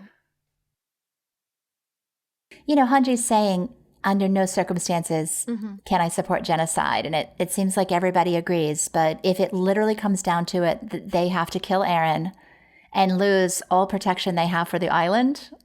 That's what makes this story so complicated. Well, the thing is also, I don't know if this was an ask or just something I read somewhere, but if they kill Eren, then the Colossal Titans will just be walking around aimlessly, right? But they Yeah, I mean, that would make sense, yeah. So it's not that like they just stop and turn back into stone or something again. Yeah. So that would be even worse, probably, because then they could come back to Paradis and trample everyone there. So that's also not good. Either all of those wall titans have to either die, like get killed, or get, I guess, transformed back into humans. I feel like one of those two options has to happen before the story is over. Well, they need to find a way to do something with those wall titans before they can figure out what to do with Eren, I guess. Maybe. Well, I mean, and thinking, they don't realize that the royal requirement is now gone. Eren freed Ymir from the royal requirement, right? Well, I mean, Ymir only listened to someone of royal blood. But I don't know if that's still a thing now that she listened to Eren. Maybe Eren just got rid of that rule. If that's the case, then anybody... Well, I mean, and then there's that also thing where Ymir might be free to make her own decisions now. Exactly. Which, that introduces a whole nother... That's one reason why I think Zeke might still be in paths, because I feel like OG Ymir isn't done yet. Like, we need more there. And either going to go back there or... Well, I think you still need royal blood to get into paths, right? To actually visit Ymir. Well, I think that was just the rule that one of the earlier kings kind of set, gave that Titan power. Well, it's always been the founding Titan that had the unique abilities that they have. So the founding Titan has always been inherited through a family line. It's always had a unique ability. So I can't imagine that much of it has changed. It was just the ability to renounce war. That is what Eren freed. I don't know. Makes my head it's hard hurt. to know for it's sure. Hard because we have so many unreliable versions of the story, right? What part is true? Who's telling the truth? Why are they telling the story this way? Is it correct in this book, or is it correct what we've been told? That's what makes it so difficult, right? Yeah. Something that interests me right now regarding Ymir and the Paths is, like, we know that Titan powers still exist. Titan shifters will still heal like they do normal, like they like normal, and Piek is chilling around in her car Titan. But so that suggests that Ymir is still creating Titans in the Path realm. But is she? Because who created Ymir's Titan, right? When she first became a Titan. Yeah, true. That's also something I've thought on. Yeah, maybe that whole theory is wrong, actually. Yeah, we just have so little to go on. But I do think, after talking through it, I don't think they can kill Eren unless they know for a fact somebody else can eat him and take. They can't just kill him straight up. They would have to transfer the power to someone else because they need to be able to stop those wall titans. And as far as they know, well, unless that makes Zeke more valuable. If Zeke of royal blood, if they could kill Eren and rely on Zeke to stop the titans, but yeah, who knows? Dude, this is complicated. Very complicated. So the other outstanding question, I think, to a lot of people was, where is Eren? Why the fuel capacity of the plane was mentioned as a limited factor in finding him. That seemed kind of an unusual statement given his size. So it did spark a lot of conversation about, where is he? Is he on the mainland? Is he on the island? Is he in the ocean? Where is Eren Jaeger? Is he in his human form hiding somewhere? Obviously we have absolutely no way of knowing this. The poll seems to indicate that most people think that he left for the continent. Yeah, 43% think that he left for the continent. 36% think he's still on Paradis. So there is some question there. What do you guys think? Any thoughts? I don't see how he could. Well, if he wants to take the Wall Titans across the water, I don't think he would be able to leave them. So, and like we're not seeing any of the Wall Titans in sight. So I think he's walked across the water with all the Wall Titans, like he's building a bridge out of his Warhammer powers, and just leading the colossal Titans on that like over the water. Yeah, but I like that's the best reason or the best explanation that I can come up with as to where he is. That makes sense, but then it bothers me that they asked the question, right? Because that means it's not straightforward. Because like if that were the case, they could just follow the bridge, right? Oh yeah, true. We don't see a bridge, or they don't see a bridge. Maybe the bridge dissolves. Bring it up for a reason. I don't know. Well, I think the final audio feeds into this as well because it's a hint at where the battle goes from here, right? Final audio tells us nothing. But it tells us nothing. Like, where is he? Because now they asked the question and now it's bothering me because I think I assumed like most people that he was headed towards the mainland, right? But if they ask the question, that means it's not the case, right? Yeah. Well, all they said was that they don't know where he's at. They need to find him and they can't waste resources looking for him. But how could you miss him? He's huge. Right. Yeah, is he still in that form? Or was that his final form? I'm actually confused now because, like, thinking about it more, I don't think he is doing that bridge thing with the Warhammer Titan powers, because if he did, they would be able to just follow that bridge. Part of me thinks that the rest of this manga stays on Paradis, that Eren is still there, that the final battle is there. But because I think the logistics of getting all those Titans across the ocean, unless it's the kind of thing where he just hand waves it and next thing we know there's Titans in Marley and we don't see how they get there. I mean, it's possible. Yeah, but they get on the plane. We know they get on the plane because you hear them on the plane and you hear the wind flapping around them like as they go to get out of the plane, right? So the plane is going somewhere, right? I feel like it's not on Paradis Island. You have to use the plane to get somewhere kind of far away. Don't you think so? I think so. Can we listen to the final audio and just see if it gives us any clues? Yeah, you can play it. Okay. I have it in the poll document. So maybe we'll just go ahead and hit play.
So like around like the 30-second-ish mark, do you hear that little like the little transition sound? Like what is that? Well, you heard it in person. How many times did you hear it in person? A lot. Okay, so A lot.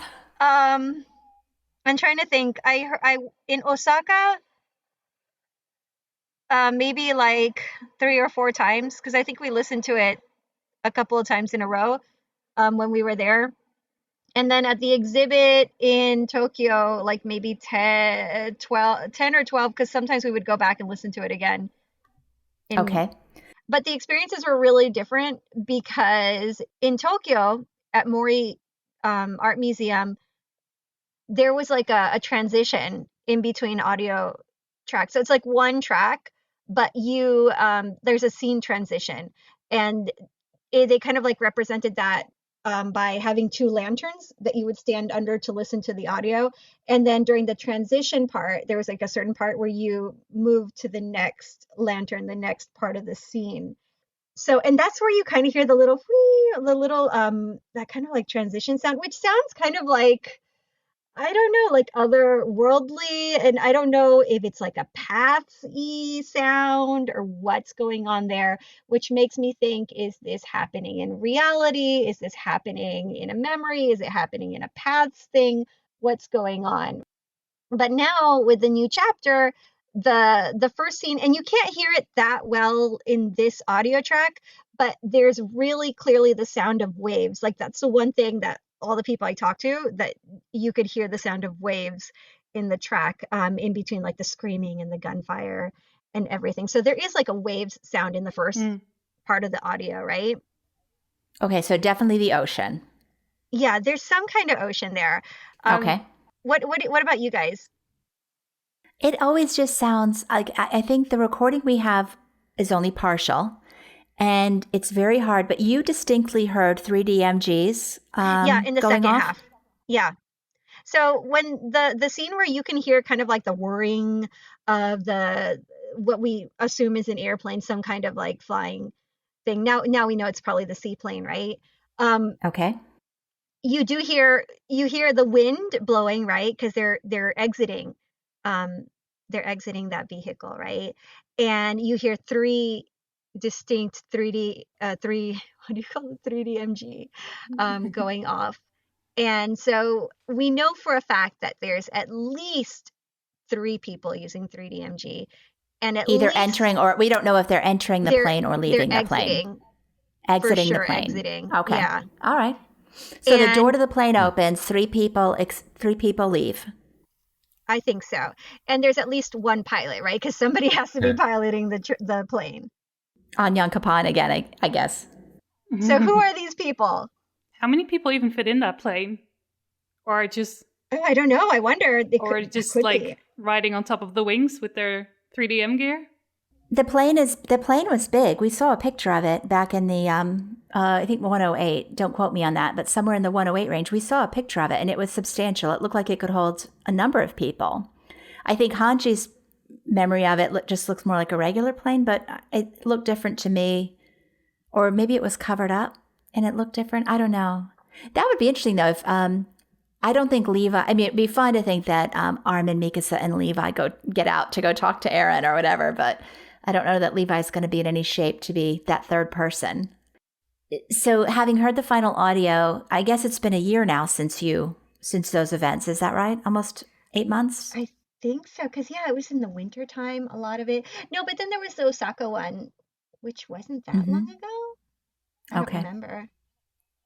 So it hasn't given you any, like, is it, I guess what I'm trying to ask is it starting to fall into place for you, or is it still just as confusing? Like, do you have any theories now based on what you're seeing in the manga? What I think, there's still that iffiness. Like the first scene, I still wonder, like, if it's happening, like, in reality. But I feel like now, and who knows, right? It could be misleading, but I feel like now with where the chapter is going, that the first half could be the battle at the port, because the port is on the ocean, right, where the seaplane would be. And yeah, there's obviously going to be a battle, right? So I feel like that's the first part. And then the transition could be that whatever happens after that, there could be like a chapter or two in between the scenes. And then we go to the final climax, the seaplane scene, whatever that leads to. And of course, Armin, we know Armin for sure is on the plane because he screams Eren, and they already told us in the exhibit, but that it is for sure Armin. Okay. I'm excited. Very. So confirmation, Armin will see Eren and will try to talk to him. That's yeah, or try to kill him. One of the two, right? Yeah. Well, I think he has to talk to him. After thinking about what Humble asked and the implications, I don't think they can kill Eren. I hope have they to talk don't. to I him. want Eren to live. I want Eren to be a good guy. I mean, Oh, we're way past that point. Petter, what's your Eren? Yeah. Which characters do you most enjoy? well, Reiner is definitely my favorite, but Eren is a close second. Oh, okay. So I like Eren a lot as well. Then I got some other favorites like Historia and Erwin, I suppose. Grisha is cool too. But yeah, no, I like Eren a lot for sure. But only like mostly just as a character. Like I enjoy him as a fictional character. He's not someone that I would like to like hang out with in real life, you know? You don't aspire to be just like him. Precisely. So if he dies, I think that could be good for the story, for the sake of the story. We've been talking a lot about that whole Lelouch ending thing and come to the conclusion that it's not. We probably should be referring to it as the Helos ending, because it does seem like Eren is going to unite the world against him and that it's going to lead to some sort of a peace between the nations. But whether Eren is deliberately doing it or not is the issue. And most people I've spoken to think that it's not deliberate, that, it'll be an accidental side effect. So I know some people do think that Eren is very deliberately making these decisions and has a master plan that we don't know yet. But I don't think so. I think he's very sincere on trying to save his people, and this is how he thinks he needs to do it. And I think he is going to end up saving his people, but as a side effect of them uniting against him, which is terrible. I do really hope, Coffee, that you guys get that the fandom, that in the end he has some emotional moment with his friends, maybe, I don't know, reconsideration or something. I do not want it to end this way. Well, if it's like a side effect that he does end up like creating peace for the Eldians, that would be like the only reason I could think of why Grisha would continue to give him, or well, actually decided to give him the Titan, the attack Titan. Mm-hmm. Because that horrible future that Grisha saw, why would he still go? I think the horrible future that Grisha saw Passing might on have the just Titan. been the rumbling starting, like the Colossal Titans coming out of the walls and starting to walk around, might have just been what he thought was so ghastly. Potentially. Mm-hmm. He may have not seen anything past that. It could be like any number of things. Like it Yeah. could be the attack on Marley. That was pretty Oh, yeah. grotesque Oh, yeah. and horrific. It could be that it, like, together with the Colossal Titans, with the walls breaking, so that he thinks he does have like some kind of for sure a sinister purpose. Because remember, he supposedly has some kind of control on what the other attack Titans see, and then later he shows him more. Maybe Yeah. who knows, right? Well, I feel like if it was the attack on Liberio, we would have seen that. I don't think Isayama would have left that out. I think it's still something that's going to happen. It could be them fighting over who eats the baby. I think it's also a possibility that Grisha got the memories out of order, that, he, when at the moment he injected Eren, he had not yet seen the vision. It may be that the memories For sure. aren't linear. That's kind of interesting. How is he going to wrap this up in 8 months? Eren is going to be vindicated and he's going to be the good guy. It would be a much quicker ending if Eren just is like, psych, guys, I had a plan all along. Surprise! Surprise! Don't worry, I got your Let's back. go It's save the okay. world together. That would be easy. It's going to go back to the theme of a beautiful but cruel world. We're going to have tragedy, but something good will come from that tragedy. Something beautiful. Yeah, I mean, Isayama is good at like making deaths mean something. You know, at least for the most part. You know, especially Erwin was a good example. And this chapter we dealt with Marco, like it was like very well executed. And I think if it's going to be a tragedy with a lot of major character deaths at the end, I don't think it's going to be in vain. I think it's going to hold weight and be meaningful. What do you guys think? Like, we keep seeing the high school cast, and we saw it in the memory charts. Do you think the high school cast is going to be brought into canon? No. What do you think about that? I mean, officially they already have been since they're in the memory chart. They're in the chart, right? So it's there. Yeah. And he seems to really love that story. Yeah. What is that? Did you see the new event? The event in his hometown. There's a short comic about it. I don't think I've seen that. Going around the city and sightseeing. Yeah, we should mention that. So you are going to be attending, or you, coronavirus willing, you have tickets to go to the event, right? We sure do. And you also received your packet this week with most of it, yeah. Okay, you haven't gotten the tickets yet, but you've gotten everything else. Mm-hmm. Just the tickets and the ID holder. That's all we're missing. Okay. And on your website, have you I know you have it on your Twitter account. Do you have it on your Tumblr account too? The information, the comic that you received and the other items? I haven't put it on Tumblr yet, and I'm kind of like on the fence of, is it okay to put the entire thing up? Yeah. Should I do it? Should I not do it? I'm kind of wondering if other people have done it or not, and then I would feel more comfortable with it. But I wonder if it's okay or not. So I'm kind of on the fence about it. I'm thinking about it. I'm not sure yet. And some people have offered to translate it and everything. So I'm kind of thinking about it now. I did share a couple of photos of it though, like some close-ups and stuff.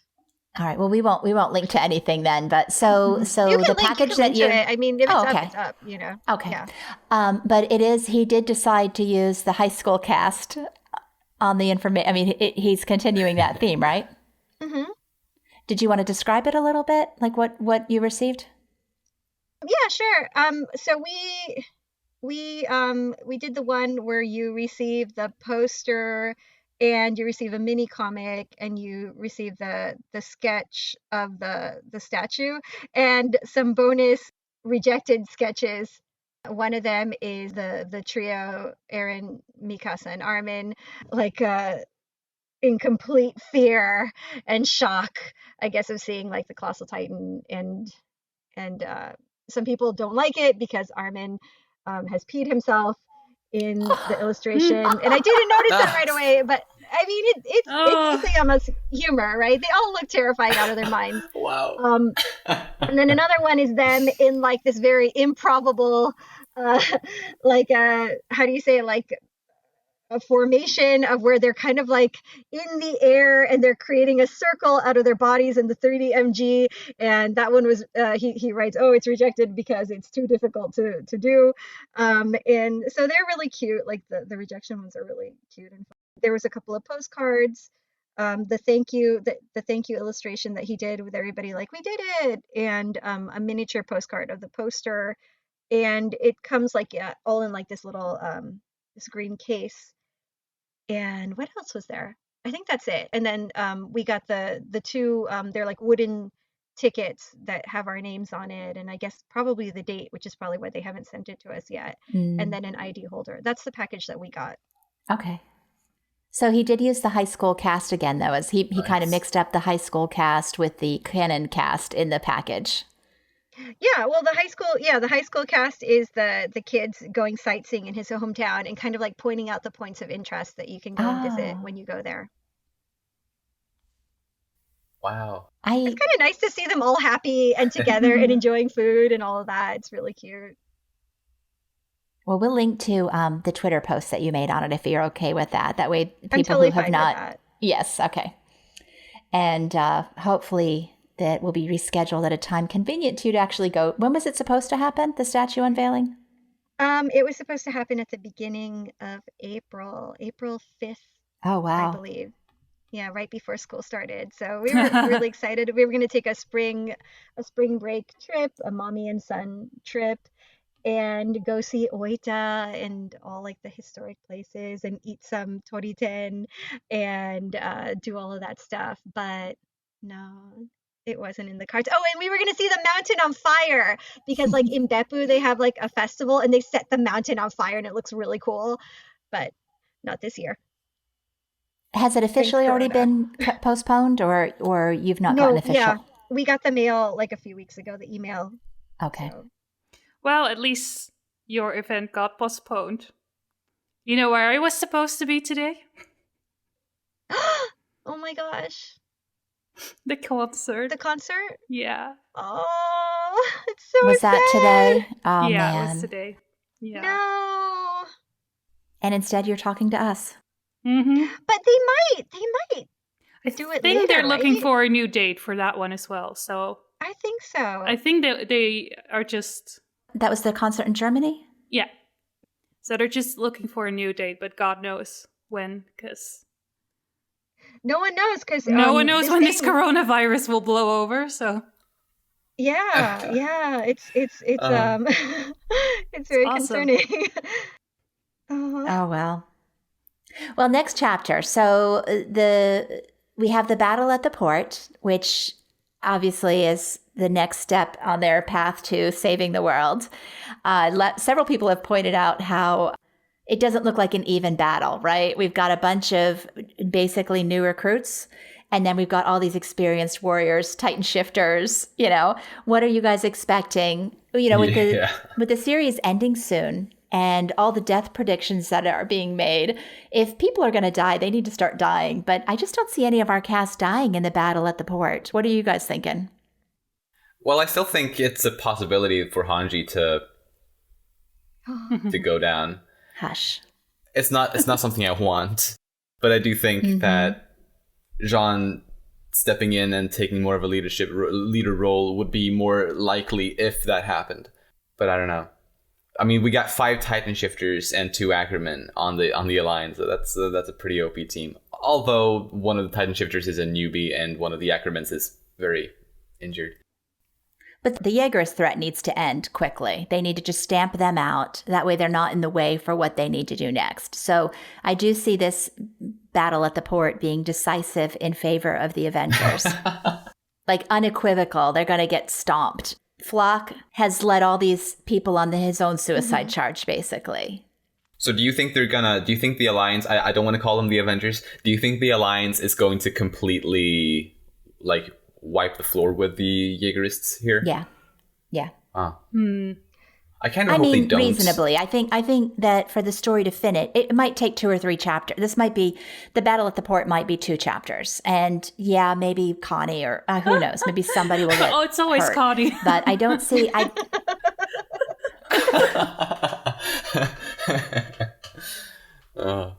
I mean, everybody thinks, let's see, 71% chance Floch dies, Yelena's at 50, Hanji's at 50, Magath at 44. Magath needs to live. Yeah. He's got to build the new world. Yeah, he and Hanji both need to live. I'm sorry.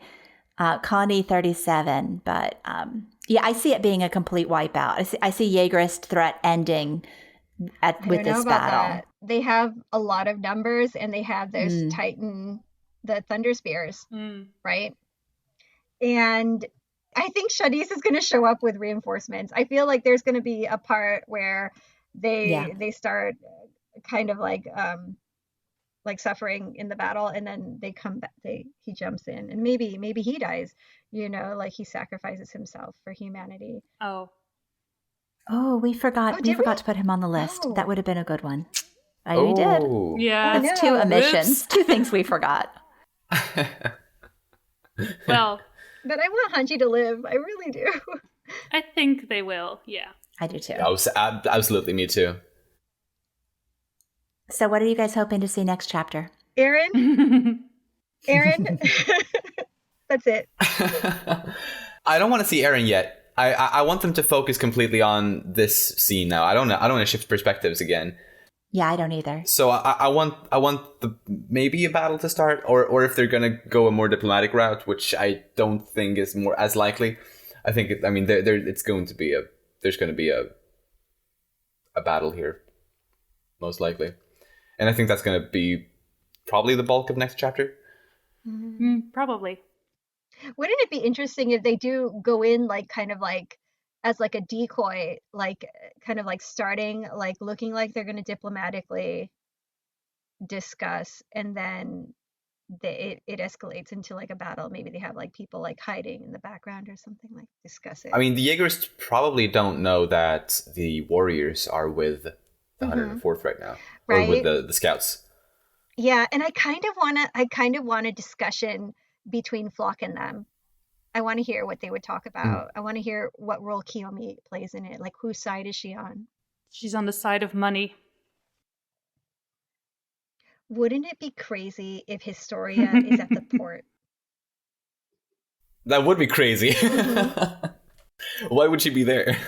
I know. Why would she be there? Was she kidnapped? Did she go along willingly? What? I mean, I want her to be back in the story in some shape or form. Oh yeah, me too. I'm more excited to see her again than I am to see either Eren or Zeke again. In the poll, when we asked, what do you most want to see next chapter? Historia's been the highest one, but we're back to Eren's POV being number one now. I stand by the fact that we are not going to get Eren's POV. We'll get it through other people. If he has a plan B, I think that's what people are holding out hope for. We need to know what it is. I think we'll get his POV eventually, not next chapter for sure, though. Yeah, it would feel very like unnatural to move the story, like to shift the focus over to Eren, like right here. I feel. I'm very surprised by how many people would prefer to see Eren's point of view next chapter instead of the continuation of where they are in the story right now. Yeah, I wonder what caused the uptick, because I mean, it's always on there. It's always something people want, but it's a little, it's more than a third this month. I guess we just want to see where he is. Like, even I'm curious, like what he's doing right now. And only 5% picks Zeke, and Zeke is the one I'm curious about. Like, what the heck? How is he going to be important? We all want everything. We want it now, and yeah. But I do think we're going to get the continuation at the port. Coffee, I have a question for you. How big do you think the chances that future volumes will be delayed because of the corona thing going on? Oh, I hadn't actually even thought of that. Now, I know anime seasons are being delayed. Re:Zero's been delayed. Yeah. What do you think, Coffee? I don't think the magazine will be delayed. Unless, at least for what we care about, I don't think Shingeki no Kyojin will be delayed unless Isayama gets sick. Knock on wood, hopefully he doesn't. I think the magazine goes out regardless. If something happens to one of the artists, they'll find filler to fill in that space in the magazine. But I think the magazine will go out no matter what. Hopefully Shingeki no Kyojin also goes out with that magazine, because he hasn't taken a break yet. So yeah, he's healthy, Isayama. He's a champ. Stay well, Isayama, please. Now I'm thinking, what if coronavirus gets the best of Isayama and he can't even finish the story? No. Oh goodness! Don't say things like that. He catches it from going to that spot with his coworkers. Please no. So many body fluids around there. Oh my god. But I think the show could quite possibly be delayed. Yeah. Absolutely. I've thought of that as well. I think that's a good possibility. I mean, I think it's already. I mean, didn't they say last year that it was going to come out, or at least start airing in 2020? Yep. Yeah, but they said in autumn though, so there's still plenty of time. But I still think they're taking too much water over their heads with that promise. Yeah, they announced that real quick, and they announced that it's the final season, and I'm like, man, this story is still going. Yeah, exactly. Oh man. It could be the final season with the movie at the end. I would love that.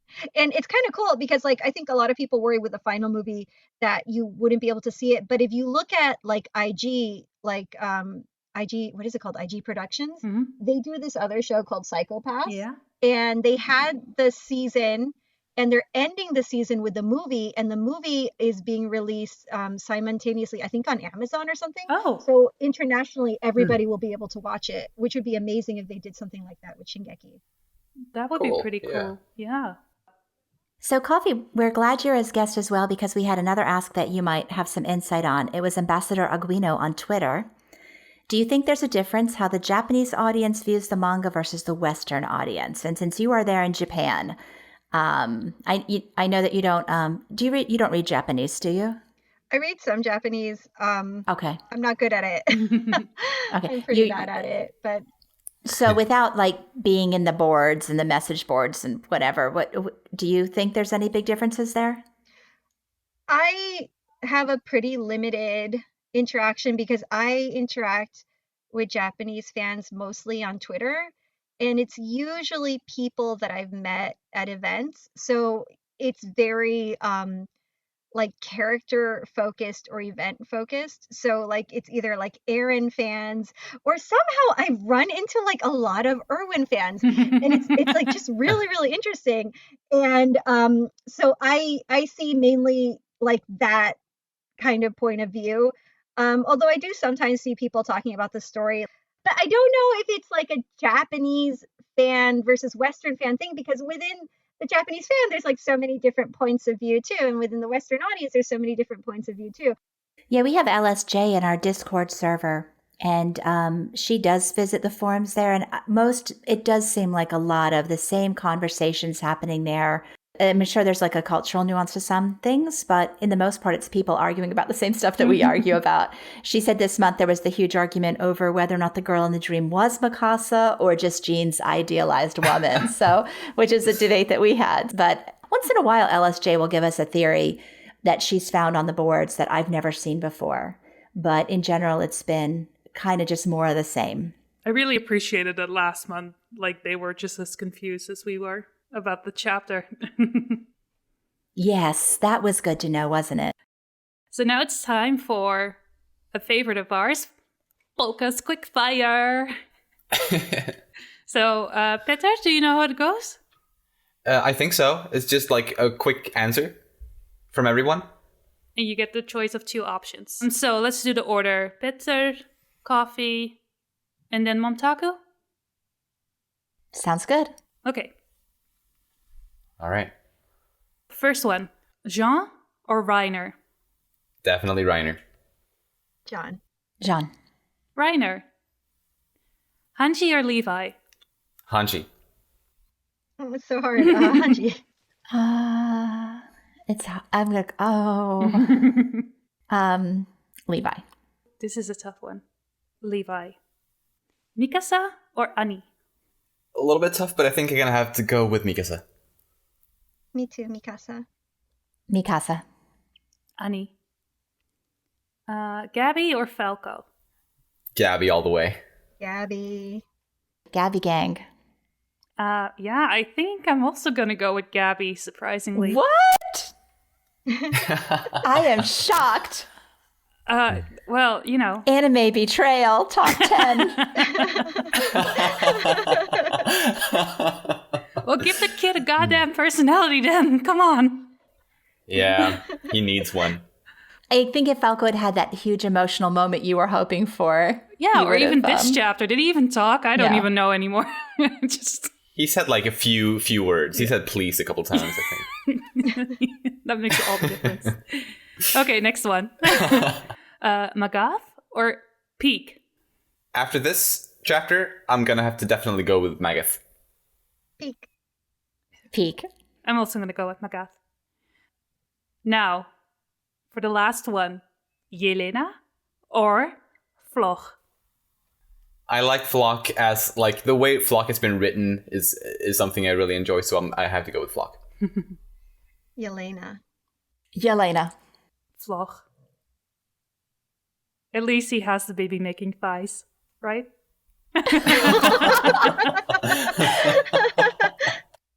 Oh. Can't resist those thighs. Okay. Did you see his thighs? I mean, guys, never mind. They're good. They're good thighs. Okay, so next one are just questions, and you have to give a one-name answer. Oh. So, who will die next? Floch. Floch. Shadis. Sorry, Kingsgrave. I think Shadows as well. Okay, who do you want to live by the end of the story? Wow. One name. Actually, let me say Reiner, just to be a little bit different, because I mean, I love him as a character. I think it would be awesome if he got an unpredictable ending where he is able to live at least somewhat happily. I think, yeah, Reiner.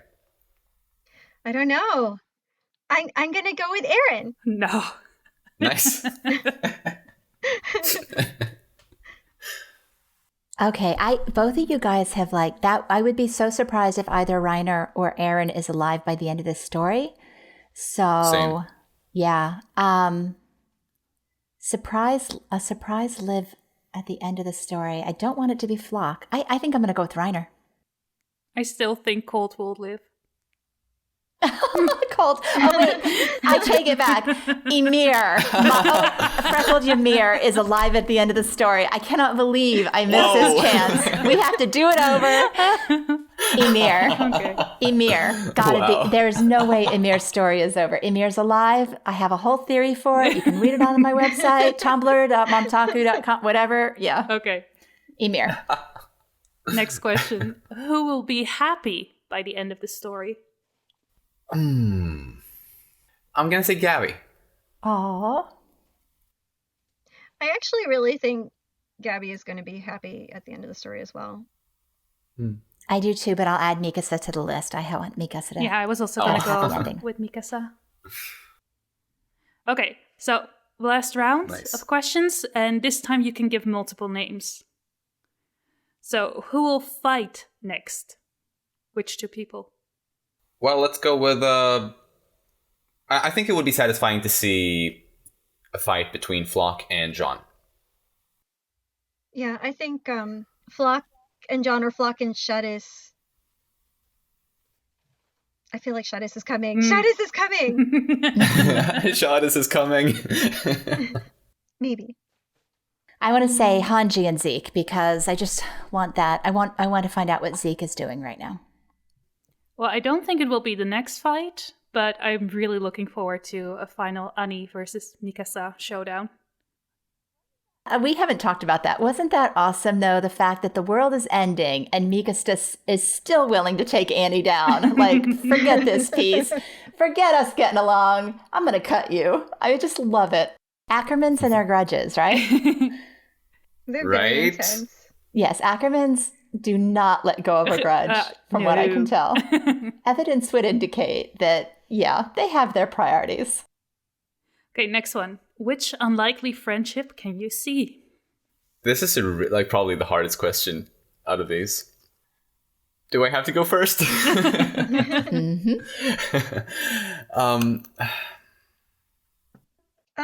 Maybe, I know you just said that you saw them fighting, but maybe Mikasa and Annie. I'd love to see Yelena actually become friends with somebody, like actually have feelings for somebody. I have, kind of a soft spot there for Peek and Yelena anyway. That would be, or Hanji and Yelena.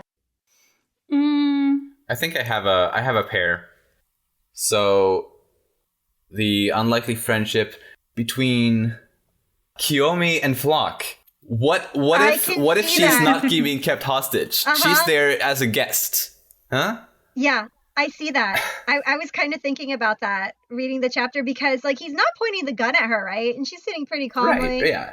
She isn't tied to the chair or anything. She's just sitting there. Yeah. It could be interesting. Okay, so could you see, let's see, Floch and Karina? Why would you bring Karina Braun? Reiner's mommy? No, just that no. Would be Nobody can be nice to Karina. She's awful. Could you imagine, though? Oh, okay. Wow. I don't really know if I can see anyone becoming friends that aren't already like sort of on friendly terms with one another. So, okay, last one. Who will be alive by the end of the story? Armin. Okay, let's clarify this, because I do think there's going to be an epilogue, and I think that characters who survive the final battle will be dead by the epilogue. Oh. Oh, wow. My epilogue is that Jean, Mikasa, Hanji, Historia are still alive. But that's it. Like, I feel like everyone else will die between the final battle. And, like, Armin might survive the final battle, but then die of Titan AIDS Oh, man. before the epilogue. So I don't know what end of the story means. Are we including the epilogue? I'd say yes. If you imagine there being an epilogue, then I think you should count that. So then I went out of order, but I think Jean, Mikasa, Hanji, Historia. I want Eren to survive, but I feel like he might not. But I feel like the kids, Gabi and Falco, for sure, and I feel like they're going to make that new future. Yeah, I think the kids will live, and Jean and Mikasa as well. Hanchi and Magath I can see living. I also definitely see the kids. Yeah. Although Isayama has had children die before, so Yep. I guess they're not totally off the table. You don't give me all that character development with Gabi and then kill her. Come on. Yeah. Please, no. Okay, well, that was the entire podcast. Yay, we did it. We made it through. Petter, are you sick of Attack on Titan now after having discussed it out loud for 10 hours in less than 2 days? Not at all. Not at all. Okay. I won't get sick of it that easily. Good. Before we say goodbye to everyone, we have some housekeeping to do. So as you know, you can go to our website and either sign up to be a guest or give us episode feedback. And we haven't really replied to everyone who has applied or sent in a comment. We're really sorry about that. We're going to get to you. We have read all your comments and we really appreciate them, and also all of your applications. Please know that we're always considering everyone who applies. One thing on the application we have been asking for is, what kind of contributions have you been making? It's just nice to know what sort of ideas you have before we bring you on, who your favorite characters are, and so on. And also, we are probably going to be adding an audio upload on the form as well, so that, I don't know if the word audition is right, but, just to kind of hear you speak and get an idea for, how well that would fit in with us. So those are all some considerations that we're putting into the guest process. Finally, last time we mentioned that we were gonna update our Patreon. We haven't quite gotten to that yet, but as soon as I have time, I'll get to that. Our current patrons will be updated, of course, and we'll definitely make sure that you keep the benefits you signed up for at least. Is there anything else, housekeeping-wise? I don't think so. Just the live stream with coffee. We're going to be recording that in 2 days, which will not be before we get this out. No. But if you're listening to this podcast and you missed that live stream, go look for it. I think we've got tons of photos of the events that Coffee's attended, and those are always a lot of fun to listen to. They are. I'm really looking forward to it. All right. And listen to Titan Teatime. Oh, yes, forgot that. If you manage 3 hours of our podcast, by all means, please go over to 2 theirs. more. Titan Teatime. This Google month's it. episode is 1 hour and 40 minutes. Okay. So it's relatively short. I mean, it's still kind of long, but I'm always jealous at how concise yours are. How long have you guys been you've been doing this since, which chapter did you guys begin with? we started with 119, so fairly recently compared to you guys. So this was our 9th. Well, we definitely both enjoy it. So do you think it's anyone who enjoys Attack on Titan would certainly enjoy listening to you guys as well? Thank you. So yeah, if anyone listening to this wants to check that out, maybe there's a link in the description. I don't know. We will definitely leave a link. And you guys are now on. You were YouTube only, but you are on Spotify now, or what? How would people listen to you? Because YouTube's not easy. We do. Right. We do always upload to YouTube first, but then whenever as soon as we are able to, we do get it also up on Spotify and iTunes, and I think there's a few other servers as well. I'm not really in charge of that whole process. I have other people on the who also drive that YouTube channel who kind of handle that mostly, but definitely Spotify and iTunes at least. And you will also have a Discord server? I know ours is just basically for guests. We use it for scheduling, and it's grown a little bit. Patreon's scheduling, and all of our previous guests are there. But you all have a public YouTube, a public Discord, or? We actually kind of have two. we have two public Discord servers. One for the podcast network, because Titan Teatime is kind of part of a network of podcasts called Cosmic Casters. We do Zelda podcast, the Fire Emblem podcast, and a few other one-offs and here and there. So we have a server for that, which anyone is welcome to join. And we also have an Attack on Titans, like Titan Teatime specific Discord server, which is open for anyone to join. Great. Good to know. I love the name for your podcast. Thank you. It's so great. This is a very good name too, although it's very niched. I imagine most people, even big Attack on Titan fans, don't really understand the reference. You hear big girls. I love it though, just because it's so special. That was all Luna. Luna came up with that. But I like it too. I feel nice. like it could be multi-purpose, except that, It's clever. That's all Luna. I mean, Montaka didn't want it in the beginning because she thought, well, if you're not familiar with Attack on Titan, you might be thinking this is a whole different type of podcast.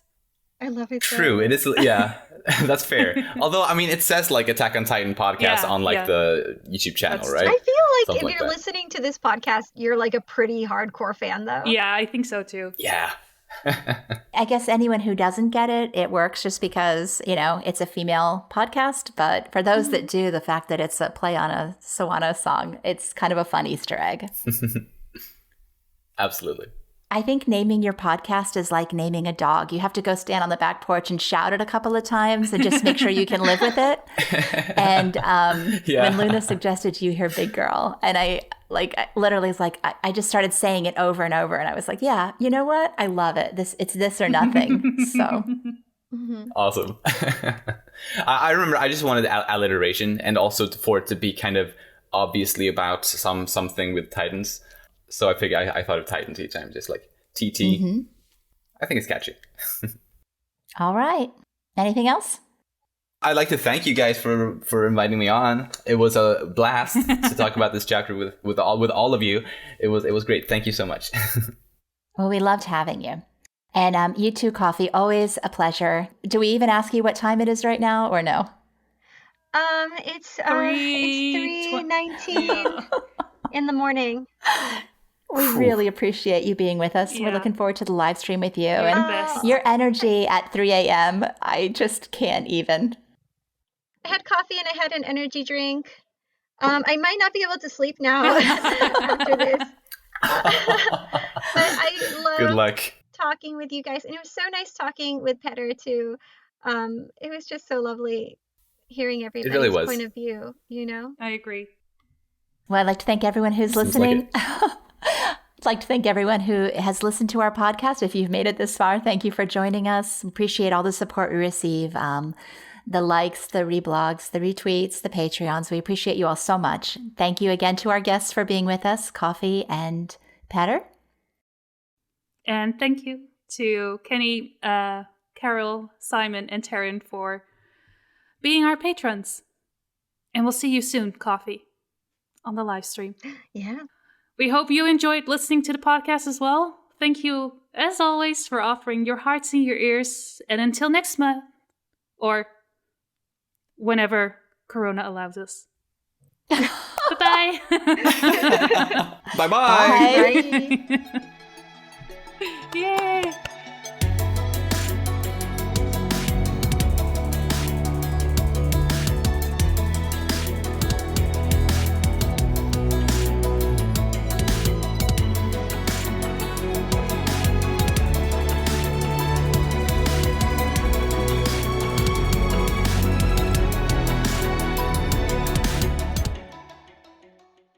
All right. Does anyone want to take an actual break?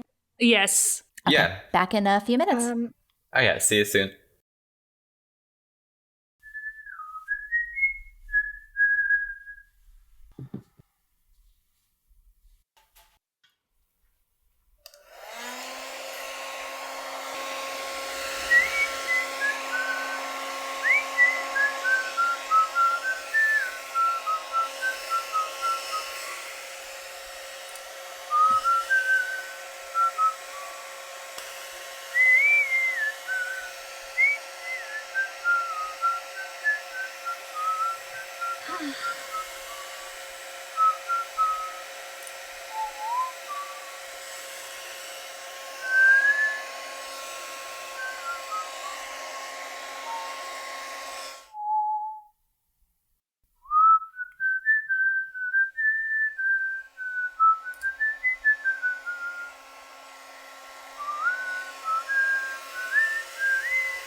Whoa. I'm back. Hi, that was fast. Yeah, we all kind of hopped in at the same time, it seems.